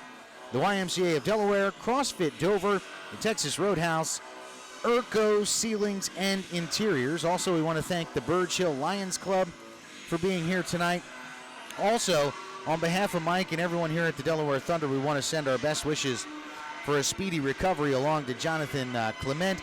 He is the play-by-play voice of the Elmira Enforcers, who we were hoping to meet tonight and get a chance to talk a little hockey with a guy that's a little closer to what's happening in Elmira, but unfortunately he's under the weather. So, Jonathan, if you're watching tonight, we wish you the best and a speedy recovery and look forward to you coming down on Elmira's next trip here to Thunderdome. We do hope to see him, and obviously, as you said, we do wish a speedy recovery as well. Just a couple minutes away from third period action. And Gary, I got to ask you, we said in the first period the Thunder played very well, played some good hockey. In the second, we saw a little bit of that undisciplined hockey that sometimes can cost the team, and we haven't seen much 5-on-5. Going into the third period, do you think the refs put the whistles away, see a little bit of cleaner hockey, or the way this game's being played, it's just a bit too much with the sticks? The way that the second period ended with, the jawing between Alex Basie and I think it was JT Walters, Mafouz getting in the middle, the way that he was talking to the referees in between periods, basically, I would expect things to be maybe even a little bit tighter, especially with the chippiness part. Because as you and I talked about, the first 30 minutes of this game, aside from the boarding penalty, it was physical, but it was a clean, good physical hockey game.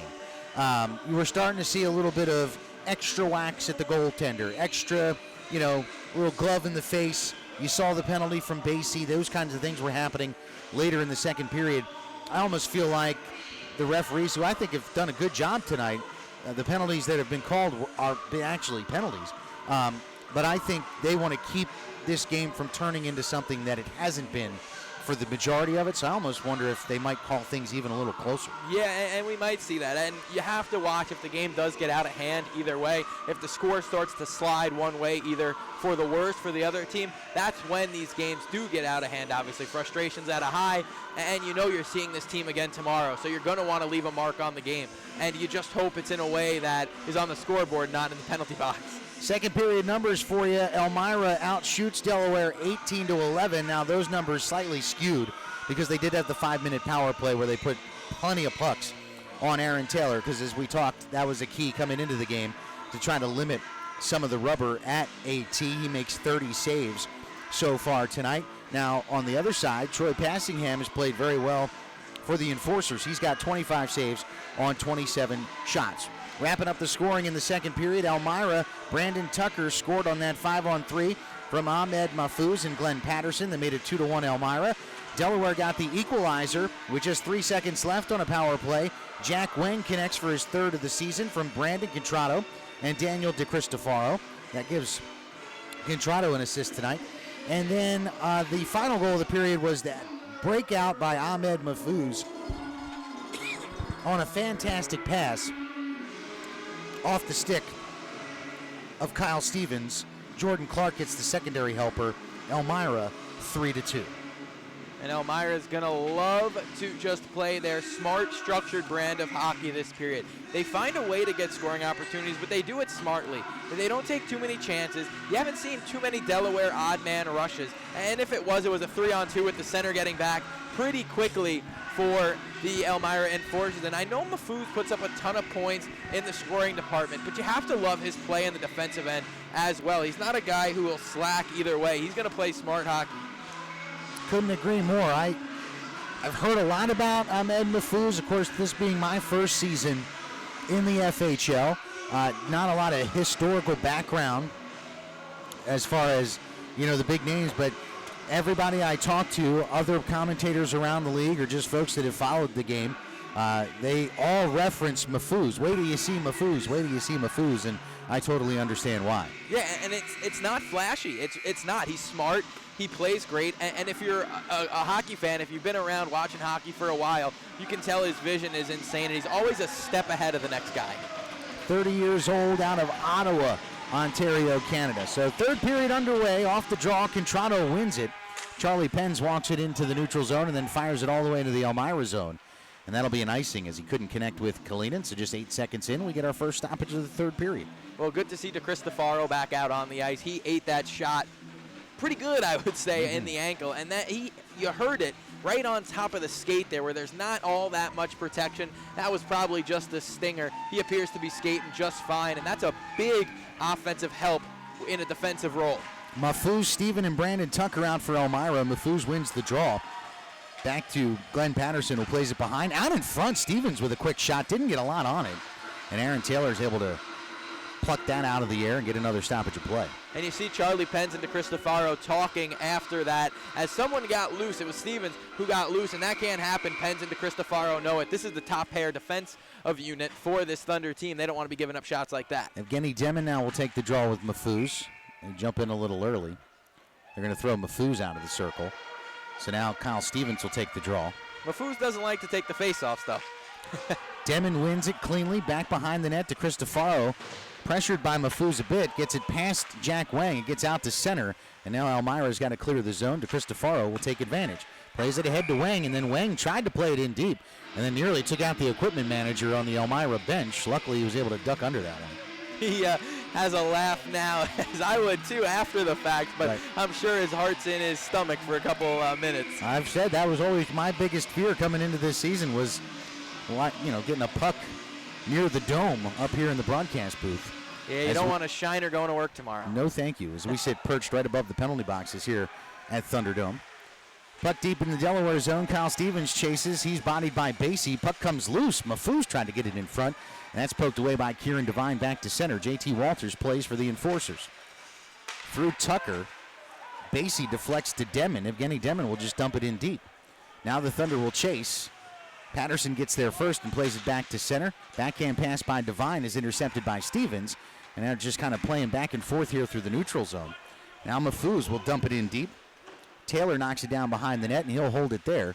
He'll play it along to Basie, but it was a little too far. It takes a weird bounce off the sidewall, and Harrison's able to get there first. He pressures Jack Wang to just throw it through center and into the Elmira zone. Martin will backhand it back to center there, and it'll go all the way down.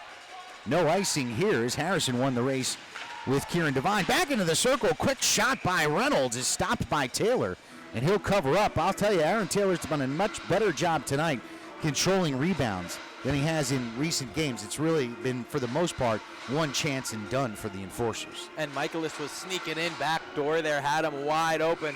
Unfortunately, he went undetected, and the shot was swallowed up by Aaron Taylor. Man, Hudson Michaelis has been deadly in the face-off circle tonight. He wins another draw, but the puck comes loose into the corner. DeCristofaro lost it.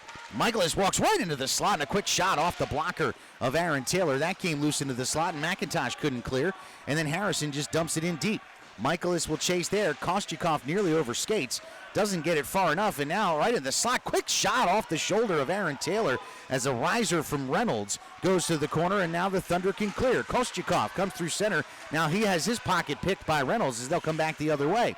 Across the blue line, he'll walk in. Quick high shot. Rises over the head of Aaron Taylor and is loose along the far boards. McIntosh back to center. Minucciello is man there, but Masters is able to chip it in deep. He'll come off for a change. Loose behind the Elmira net. Yarwood will carry it ahead.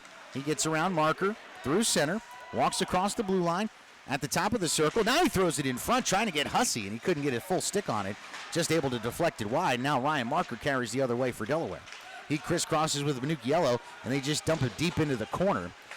Thomas will come off for a change. Marker tried to backhand it back to the point, and instead he found Skinner. Skinner gets it back to center. Patrick Tondel plays it back to Charlie Penns, the captain. To Contrado. Contrado's chip pass is stolen by Skinner. He backhands it to Hussey, who loses control.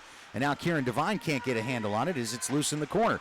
He'll try to play it along, but Skinner knocks it down there. Back to Devine, who will backhand it across around, and Ryan Marker is able to pick it up for Delaware. He'll play it off the back wall to Kieran Devine.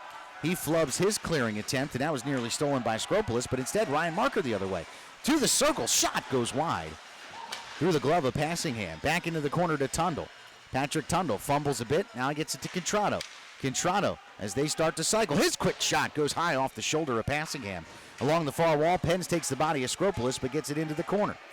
Whitcomb will play it there, and he'll carry it through a player of Contrado and back out to center. Now Hussey backhands ahead for Skinner. Skinner walks into the circle, throws one in front, and Whitcomb just barely got enough on it to throw it onto Taylor, but it turned into an easy save for number 39. Marker now brought down in the neutral zone, and we're going to get a penalty. Skropolis is going to get called for a slash, and that'll send the Thunder back to the power play. They're not happy about that call at all. And that one I do not blame Elmira about at all. Looked like a good defensive play, but the referee's not going to hear it here. He must have saw something we didn't. Every once in a while, that stick infraction is tough to see from a way away. Delaware will look to take advantage of the minor against, I guess they're calling Skinner. And that's why I didn't notice the slash, because I thought they were sending Skropolis off, who, as you said, looked like he made a nice defensive play. So maybe Skinner had the slash sort of away from the play. Either way, it's a man advantage for Delaware with 16-17 to play in the third period. Face-off win by McIntosh, but DeCristofaro couldn't keep it in the zone, so now the Thunder will have to backtrack and try to get things reset. Cristofaro hands off to Marker. Passes it back to Daniel through center. Gets it to Jack Wang. Wang will just dump it in deep. But it comes all the way around, and it turns into an easy clear for Glenn Patterson as he'll play it all the way into the Delaware zone behind Aaron Taylor. Taylor holds and now gives to DeCristofaro. Daniel pressured there by Kyle Stevens, who comes up with a steal into the circle, hands it off to Mafouz. Mafouz throws it in front. Stevens with a shot and a save by Taylor. Puck loose in front, and a nice poke check away by Taylor. It gets it to Ryan Marker. Now he'll walk through center. Gets across the blue line. Now he'll just throw it around behind, trying to get it to Evan McIntosh. McIntosh plays it deeper to Jack Wang. Wang carries back to Marker in the circle. Top of the point to Cristofaro with a shot, and that was a high riser that went wide off the back wall. Marker tried to play it deeper, struggled to get it by the defenseman Patterson, and he gets bodied by McIntosh. Puck comes loose into the circle, and now Marker settles it down at the point.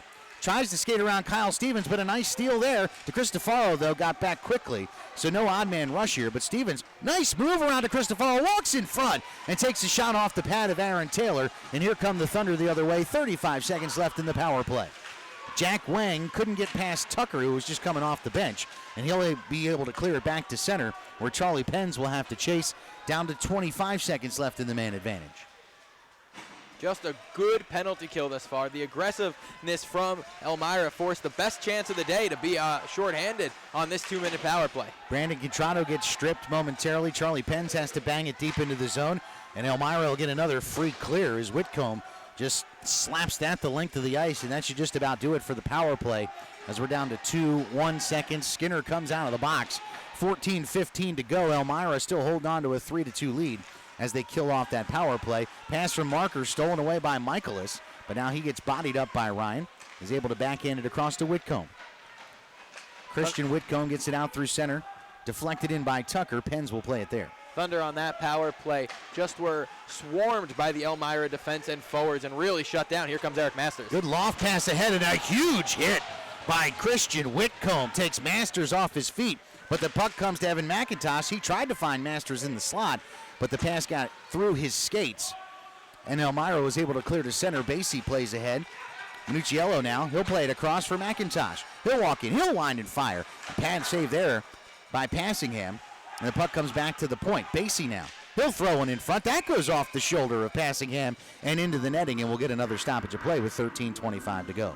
Good follow-up to the power play by the third line. Minucciello, Masters, and McIntosh. Masters took a big hit, but he made a play to do so, and that's what a team player does. You know you see the hit coming, but you got to get rid of the puck before you take it, and that's exactly what he did. Love that play from Eric Masters. On the draw, it'll be McIntosh and Kyle Stevens. McIntosh wins it clean back to Basie. Basie throws one in front. It gets deflected. Never got to Passingham, and now Elmira clears all the way ahead. Stevens, backhand drop pass for Tucker, and a good play by Kieran Devine to knock him off the puck, and now Alex Basie carries back the other way. Masters across the blue line. He fans on his dump attempt. Couldn't find Basie either, and now the puck comes back to center with 13 minutes to go. Basie's pass for Masters is too far. It goes all the way down, and now this is icing against the Thunder. Ooh, that's a tough icing for Delaware. Basie has a step away from the red line there. You just got to step up and be able to get there. It also went through a couple Enforcer sticks. Was a little questionable of an icing call, but nonetheless, I almost said the Islanders. Look at this, I'm looking at the NHL already. You know, it's funny, I've almost said the Flyers a few times tonight, so I totally understand. You've been watching too many games, haven't you? Without question. This has been a long shift already for McIntosh, Masters, and the boys that are out there right now. And Elmira wins the draw. They'll dump it deep behind the Thunder goal. Skropolis gets to it, and he'll just reverse it back around looking for Skinner. Skinner knifes it past Kieran Devine, and then McIntosh is able to clear it, but only back to the red line. Skropolis will dump it in. Now the Thunder might finally get a chance to change, but they don't. Basie, he'll play it behind Taylor, ahead for Kieran Devine. Devine gets it to Masters. He'll just backhand it off the glass, but again, only gets it to the red line. And they'll throw it back in behind Taylor. Taylor gets it to Jack Wang. Wang throws one through center. McIntosh tries to poke it ahead. Instead, he'll come off for a change as Elmira dumps it back in behind Aaron Taylor. Kieran Devine will chase there. He plays it along. Wang got a stick on it, but only back to the red line. Martin across for Yarwood. Skropolis is going to dump it in deep. Taylor sets it up for Basie. And I'll tell you, Elmira's playing a smart third period here. They're shutting down the neutral zone, and they're making Delaware, I should say, dump in from that red line and have to go to work in the corner. It's been a struggle for them thus far. Evgeny Demon fighting along the far wall with Skinner. He's able to dump it past Yarwood, and now that puck goes into the netting. And they're saying that was deflected. I know some of the Thunder pack were trying to figure out where the delay of game penalty was coming. Well, my question is, what could it have deflected off of? It hit the ceiling. So that's a questionable call in my eyes, as maybe it skimmed the glass on the way out, but I know that that ceiling being so short as it peaks to the center of the rink is not easy for a defenseman. Off the draw, Michaelis wins another one, but Evgeny Demmin does a nice job to get to the puck, but then nobody home at the point as DeCristofaro had to drop back because Sean Reynolds had gotten to the puck. But now the Thunder get it back. Demmin was down for a while. Now he throws an elbow at Yarwood as he comes out. Evgeny Demmin took a hard hit, and he's not happy at all. He slams his stick into the boards as he heads back to the bench with 11:29 to go. Not sure what happened there to Demmin. It looked like it was an elbow up high as he tried to swing through around the defenseman. Demmin was looking for interference. Now on the icing, I mean, are they going to make Demmin come back on? It doesn't look like they are. Contrado and Michaelis on the draw. Michaelis wins another, right back to the point. Harrison, who scored the first goal of the night, throws it in behind the net. It avoids Michaelis, and now able to play it out is Brennan Young. Now with speed through the neutral zone. Jack Wang might get there first, and he does. Now he toes it in front, and a nice poke check by Yarwood. Throws it into the corner. Wang recovers, gets it to DeCristofaro with a shot. And that's saved by Passingham into the corner, and now the Enforcers will look to clear. Backhanded out by Michaelis. Reynolds trying to get around Kostyakov. Nice play by Igor, although the puck trickles through the slot. And the Enforcers recover. Harrison plays it back deep for Michaelis. Kostyakov will play it there. He'll backhand it to Brennan Young. Young loses, though, as Harrison's able to play it back in deep. 10:45 to go here in the third. Elmira leading 3-2. Jack Wang has the puck, and now he'll backhand it ahead. High lofting clearing attempt just to get a line change as Patterson plays it off to Reynolds. Reynolds looking for Michaelis. That pass too hot. Goes through his stick and all the way behind the net where Kostyakov will play. He'll reverse it. Anton Kalinin has it now. Now he'll just dump it back for Charlie Penns. And again, the Enforcers won't mind them playing in their own zone like this for another 10 minutes. Well, you see, it's only one forward in the offensive zone for Elmira, and Delaware still having a bit of trouble getting it out. So they're banging up that neutral zone with 3, at least, Enforcer jerseys. Looking to set up the forecheck now. Marker's attempt to get it deeper doesn't get past Patterson, and he'll play it ahead to Tucker. Tucker fires one from just inside the red line. Taylor will glove that, and we'll get the stop. 9:55 to go. Media timeout. Elmira holding a 3-2 lead. Is this kind of how you expected to see the Enforcers attack things here in the third? I did. They're a smart team. They have a ton of veterans on this team, guys who have played together before. They know how to win games, obviously. They did it a ton last year. So the big question here is who's going to step up for Delaware, Gary? That's the question. It's got to be somebody. We've seen Marker. We've seen Contrado do it. Tonight, I like the way Young's played. He's had a few chances to score. Other than that last turnover there, he's been good in the defensive zone. I think Brendan Young cracks the shell and gets this thing all tied up again. Well, we'll see if we can start calling Mike the Amazing Kreskin, if that comes through. 9:55 to go. Try to get you a couple of other scores from around the FHL. Danbury up 3-2. I'm sorry, 3-1. 3-1 over Battle Creek. Of course, our score here is 3-2. Danville has tied Watertown. That game now 1-1. Carolina continues to lead Columbus 2-0. And Port Huron pouring it on Mentor. It's 4-0 there in the third. 9:55 to go. Face-off comes to the left of Aaron Taylor as we get set to play the final 9:55 of this game. I will remind folks the Thunder have not played an overtime game yet this season. Off the draw, here comes Anton Kalinin. Skates through 2 Elmira defenders, tries to get through another, but the puck at least gets on net. Passingham covers it up. So we'll get a face-off in the Elmira zone with 9:46 to go. And that's just a little preview of what Anton Kalinin can do. And when he starts clicking with these two, Marker and Contrado, this line could be very dangerous. Marker and Contrado early in the season have played with a couple different Delaware Thunder members. Now let's see if Kalinin will stick around on the top line. Michaelis wins another face-off. Mafuz is able to clear it back to center, but not through Kieran Devine, who plays it to Charlie Penns. Penns surveys, tried to get it to Contrado, but got through him, and it was stood up at the blue line by Glenn Patterson. Now Mafuz comes the other way. He'll carry it through center, gets it to Tucker. Tucker will play it in deep behind Taylor. Mafuz got there first, but then he's stripped by Penns. Was able to get the puck back, but could only play it along to Kalinin. Now Contrado gets it ahead to Marker. 2-on-2 they come. Marker, quick shot, and that's sticked aside by the goaltender Passingham.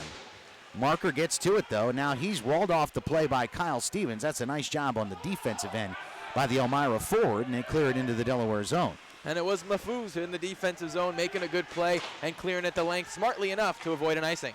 Skropolis plays it ahead. Skinner knocks it down just inside the blue line, and again, they'll just dump it behind the net. Skropolis battles with Basie, throws it towards the net. It goes off the back of the net, and Stevens leaves it behind. Alex Basie now plays it ahead. Whitcomb's able to keep it the blue line momentarily, but then Contrado follows up. He'll throw it in. It goes past Passingham into the corner. Yarwood gets there first and is able to get it to the blue line where Skropolis holds. Back to Yarwood. 8:29 to go in the period. Delaware starting to find a little bit of a rhythm here. Let's see if they can keep it going. This one goes all the way through center and not an icing as Skropolis won the race and beat Basie and DeCristofaro to the goal line. Now a stick came up high on Skropolis. Actually, I think it was the puck that came up high. It came all the way down into the Elmira zone. But now Christian Whitcomb plays it. Now he'll just throw it back behind the net. Yarwood picks it up there. 8 minutes to play. Elmira leading 3-2. Yarwood holding. Now he plays it ahead to Hussey. Hussey gets it around Brennan Young, gets it to Skropolis. Skropolis bounces it off the near boards, but Kostyukov plays it across to Penz. Penz ahead for Kalinin. He's able to kick it back to center. Hussey plays it further. Now he steals a pass and is able to play it back into the zone. Penz gloves that down. Tried to hit Kalinin at center. Pass was a little too hot. Kalinin at least got a stick on it. That takes away the icing. The Thunder will go for a change. And now Whitcomb holds behind the net for Elmira. 7:25 to go in the contest. Delaware with a couple chances to score, but here comes Elmira. Nice outlet pass, but a good back check by Penz. That denied a chance for Reynolds. Penz plays it ahead to Jack Wang. Wang walks in, holds at the circle, into the slot for Brennan Young, who fanned on the shot twice, but was still able to get the puck on it and backhanded further, but not on net. Your call nearly came true. And Brennan Young, he's played good tonight. He's played a smart game every time he's been on the ice, and this line's been clicking a bit. Reynolds' shot there was deflected. Clearing attempt intercepted at center by Glenn Patterson. And again, the Enforcers just dump it deep into the zone. Quick shot by Reynolds on a beautiful feed by Novosel as that puck came loose behind the net. And a great setup and another good save by Aaron Taylor keeps this a one-goal game. Elmira loves to work from behind the net. They love to move the puck from there, and it's a smart play to work because you got to keep the goaltender guessing a little bit. Obviously, he can't turn around and face you, so he's looking over his shoulder. By the time he turns that head around, that shot could already be on net. Luckily for Taylor, it was right in the breadbasket. Michaelis and McIntosh on the draw. Evan wins this one. Kieran Devine gets it ahead to Masters, but again, he only gets it to the red line as that puck is knocked down by Patterson, but they are able to get it a little deeper into the Elmira zone, but now it's cleared back to center, and Kieran Devine will chase there with Novosel. Down to 6.5 to go in the third. Puck loose at the goal line and thrown in front, and that went off a stick, I believe, of McIntosh. Goes all the way back to center, but the Elmira Enforcers are able to dump it back deep. Basie will pick it up there for the Thunder. Alex ahead, too far for Masters. This one's going to go on goal, though, so no icing. But again, it should be another clearing attempt for the Enforcers. Kyle Stevens picks it up along the near wall. Oh, and a great outlet for Tucker, but just a little too far. Diving attempt by the forward, Brandon Tucker, goes unheralded. And now the puck's loose, and Basie will play it there. And again, Elmira just trying to make it tough for the Thunder to get through center. Masters' pass for Minucciello is behind him. And it'll go all the way down, and it'll be another icing against the Thunder with 5:48 to go. And I'm sure it's been a frustrating third for Delaware. I'm sure the players, I should say, are frustrated as they can't break out past the red line without at least two Elmira players waiting for them there. And it's tough because you try to move the puck, you try to make plays happen, but eventually you just got to turn around and throw that puck in deep and hopefully be the first one to it. Kyle Stevens, Evan McIntosh will take the face-off here. Off the draw, McIntosh wins it. DeCristofaro plays it along where Evan picks it back up. He'll just skate out of his zone. Plays it across for Alex Basie. He'll be able to play it deep into the Elmira zone where Passingham holds it up there. Clearing attempt by Tucker gets through McIntosh. And now DeCristofaro. Across the red line again. They'll just dump it in. It bounces in on Passingham. And he'll just hold it up there for Bryce Martin. Martin picks it up, skates out of the zone and through the neutral zone. Across the red line, and he'll just dump it in deep. DeCristofaro will have to fight with Skinner on that one. Skinner got to it first. He just chipped it ahead. Mahfouz now will play it back in deep. And Daniel DeCristofaro will look to clear. He'll play it off the glass, back to center. But again, there's Patterson to play for Elmira. We're down to 5 minutes to go. Yarwood strips Kalinin, and they're able to get it back in deep as Kyle Stevens tips that one all the way behind Taylor, where DeCristofaro will pick it up. Delaware needs to figure out a way to get some offense going. Less than 5 minutes to go. They need to muster up some shots on goal here. Kalinin tried to get around Skinner, but he's manned there. Puck comes loose at the red line, and Kalinin gets it back, but skating into his own zone to do so. 4:40 to play. Here comes Kalinin the other way. Skates across the blue line, pulls up in the circle, walks into the slot. Good poke check by JT Masters. Shot from the point. Basie gets through to Passingham, but he makes the save, and Elmira clears. And that's all. Anton Kalinin getting to the slot, finding a way to undress the Elmira defense. And Alex Basie puts a shot towards the cage that was bouncing. Tougher save than you think for Passingham. 4:15 to go. Delaware again trying to get out of their own zone. Clearing attempt is stolen by Reynolds. But again, he'll just dump it deep. Skropolis will fight along the boards with Contrado there. He doesn't mind at all, just holding up the puck. It comes loose to Hussey, who skates around behind the net. He's manned by Basie, who's able to get the puck away, but not out of the zone. Yarwood tries to get it deeper. It's in the skates of Basie. Now it comes loose in the slot. Skropolis with a shot. Saved by Taylor. Rebound comes loose. Reynolds with a shot from the point. That's knocked down by Kalinin, and we're down to 3:45 to go. Kalinin skating through center will just dump it in deep. Passingham will play it there. Left it behind for Walters. His clearing attempt was kept in by Kostyakov. Puck comes loose in the slot, and now we get a whistle as the net comes off its moorings with 3:31 to go. Tough break for the Delaware Thunder as the net popped off. Elmira can't make a change as the net popped off. 3:31 to go, and it seems like a couple times a game that net pops off. Either way here, maybe they got to water those posts down a little better. 3:31 left in the third. Elmira holding on to a 3-2 lead. It's been a scoreless third period, which, as Mike mentioned, the Enforcers have just kind of been playing a very defensive period, dumping pucks in deep and trying to keep the Thunder from getting through the neutral zone with any ease. Off the face-off win, a turnover by Whitcomb. Back to the point. Kostyakov walks in. His shot's deflected by Yarwood, and it goes wide. And now Michaelis is able to play it ahead where Kostyakov nearly gloved it down. But it goes all the way back into the Delaware zone with 3:10 to go. Well, Delaware really needs to bear down here as we approach that 3-minute mark. They trail by 1 still. Kieran Devine plays it ahead to Demon. A little touch pass for Jack Wang, who tries to get around Whitcomb. But, man, Christian Whitcomb's had a good game on the blue line for Elmira. Puck comes loose, though. Brennan Young throws it into the circle. Kostyakov, a shot goes wide and into the corner. It's played there by Reynolds. He'll reverse. Evgeny Demon steals that away from Whitcomb, and now he goes down. Crowd wanted a call. They won't get one, as though Enforcers are able to clear back to center. Now Reynolds pokes it past Devine. 2-on-1 developing. Reynolds with a shot. Save. Rebound knocked down by Demon on the shot by Harrison. And now the puck comes through center. Brennan Young walks in. Through the circle, his shot's knocked down by Patterson. Young backhand pass looking for DeCristofaro, but it gets through him, and now Reynolds comes back the other way. And then we get a whistle as Harrison was in the zone early, and the play stopped for an offside with 2:21 to go.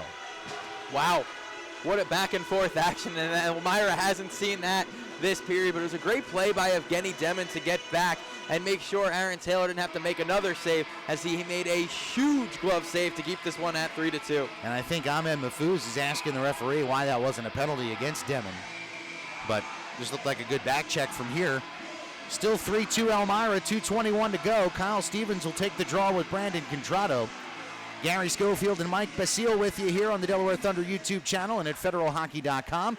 And we got a fun 2 minutes to go. Charlie Penns dumps it into the Elmira zone, but it's knocked down by Yarwood. He gets it ahead of Mahfouz. Ahmed waits at the red line, and then he'll just dump it deep. Taylor holds it up there, and Contrado plays it ahead. It goes off the wall. Tundle now fumbles. Plays it to the blue line. Whitcomb knocks it down, and he'll just play it back into the Delaware zone. Elmira clears out. 1:55 to go. Now, if you're going to think about pulling the goaltender, you got to at least get it through center. And at this point, Elmira is not allowing the Thunder to do that as Whitcomb plays it back into the Delaware zone. Charlie Penns gloves it down. His clearing attempt is played back in by Michaelis. Taylor knocks that down. Penns will try again. 1:35 to go. And Aaron Taylor just waved to the bench. As soon as this puck gets moving up into the offensive zone, you would think we're going to see him to the bench. We'll see if Tundle dumps it in. Tundle comes across the red line, dumps it in. Taylor comes to the bench. So we'll have an empty net and a sixth attacker on for the Thunder. Puck's cleared by Reynolds. Throws it on goal, and it's in. Sean Reynolds, empty netter, makes it 4-2. with 1:19 to play. And that is just unfortunate for the Delaware Thunder as the puck bounces up and over Contrado's stick and right onto the stick of Sean Reynolds, who makes no mistake from his own bench. Pretty impressive if you ask me. Without question, that's Reynolds' 6th goal of the season. And that makes it 4-2 with 1:19 to play. McIntosh, Minucciello, and Masters will come out. Off the draw, McIntosh will play back to Kieran Devine. Devine across to Basie with 1:14 to go. Devine tries to find Eric Masters. He knocks it down at center. McIntosh will play it deep. Puck jumps over the stick of Passingham. Minucciello throws it in front. Puck comes loose, and JT Walters is able to get it out of the zone. Now Kieran Devine plays it at the red line. Eric Masters into the Elmira zone. Plays it to Minucciello, who fumbles the puck. And then clearing it out is the goal scorer, Reynolds. Basie playing it there. We're down to 45 seconds to go. Masters can't get it in deep. Back to center, Kieran Devine. He'll dump it in behind the Elmira goaltender. 40 seconds to go. JT Walters holds there. He'll just clear it back out to center. Now it's a race. Sean Reynolds is going to get there first. In on Aaron Taylor. Shot saved! Taylor with the left pad. And he'll cover up with 29.7 seconds to go. How about the save by Aaron Taylor? They're absolutely phenomenal. You know, it'll just be really keeping this game a bit closer on the score sheet, but he still works hard game in and game out. And like I said earlier, no matter what the score is, Aaron Taylor is going to give it to you. He's had an excellent night tonight. I know at this point, it looks like he'll get a loss in the stat column, but without his effort, this game wouldn't be as close as it is. Off the draw, Elmira's still able to keep it in the Delaware zone. Now here come the Thunder.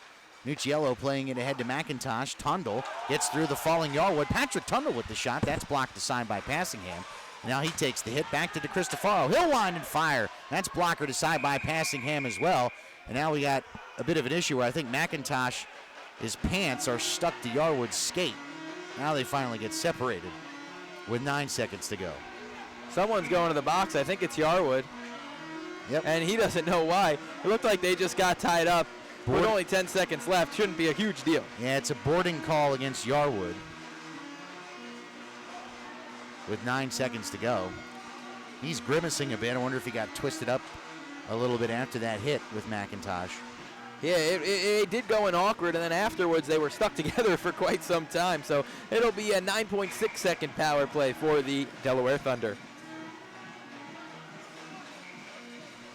They're trying to get straight because now Elmira's got 5 on the ice. They need to only have 4 on the ice. So somebody's got to come off. So they'll send Glenn Patterson off. Devin is going to take the draw here with Michaelis, who's had a fantastic night in the circle. They come to a stalemate. We're down to 5 seconds. Michaelis is able to clear it all the way down as Delaware had emptied the net. Now we're getting a brawl in front. I think that's Pens who's in the middle of it. Not sure who he's in the middle of it with. But now the referees are on top. You kind of were waiting for this to happen tonight. It's actually not Charlie Pens. My apologies. Well, don't forget these two teams meet tomorrow. Only 0.3 of a second left on the clock. That didn't run off. Now that was Mafuz for Elmira and Alex Basie. No surprise there for the Thunder. Not much of a surprise. These two are going to talk the whole way off. Alex Basie saying he's the champ. Mufu says one time. I have a feeling those two might meet up again tomorrow night. Definitely will meet up tomorrow night. You know, that's for sure. Here's the thing though, right? You talk about leadership.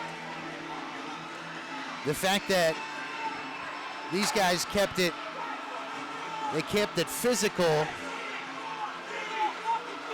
And now we got a problem behind the bench here. This ain't good. No, because now Jordan Clark is walking over there, talking to Basie. And now Patterson is telling Clark to get out of there.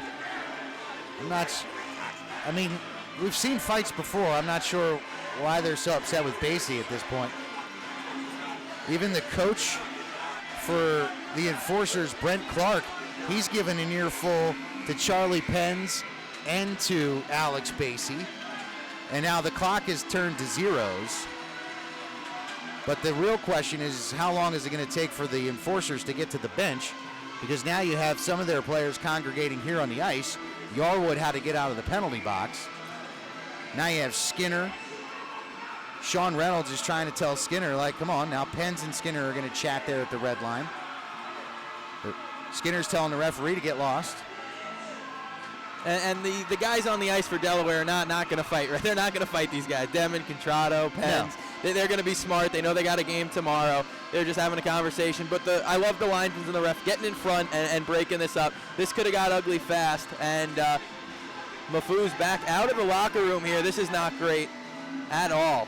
This has gotten out of hand quickly and very quickly. Both teams, I would suggest, get to the locker room as soon as possible. Well, I'm not sure who they're yelling at this point. Basie's in the locker room. They're screaming at the assistant coach for the Thunder, Bobby Walls. I don't know if Mafouz didn't want to fight, felt like he got baited into that fight, or it was unfairly brought into that fight. But, man, tomorrow night just got a whole lot more interesting. Yes, it did, and you love this from the Thunder. No matter what the outcome of the game is, they always clap for their fans. And Elmira, most of the guys there getting off the ice respectively, trying to break it off. You like that too. And it was number 81. I believe that's Reynolds, who is really the guy trying to calm this all down. And he's a great player and clearly a very smart player as well. He doesn't want any of his guys to get suspended. He wants them to get off, get to the game tomorrow night. And we got our 3 stars tonight here. Obviously, we did expect this to happen, but it happened late. And both benches still not exactly happy. Elmira's still not in the locker room as Delaware's getting there now. Yeah, their head coach, Brent Clark, is continuing to yell. And whatever actually transpired to start that fight obviously angered Ahmed Mafouz. It angered the whole Elmira bench. I mean, I don't know. You kind of see those things sort of happen. And listen, we talked about Mafouz in the pregame show that when you talk to some folks around the league, they'll say he's a bit of an instigator. He's the kind of guy that gets under your skin. You likened him to Brad Marchand from Boston. And so when you are that kind of a player, and that's not to take anything away from what he does for this team, the leadership, his offensive prowess, but those kind of things happen from time to time.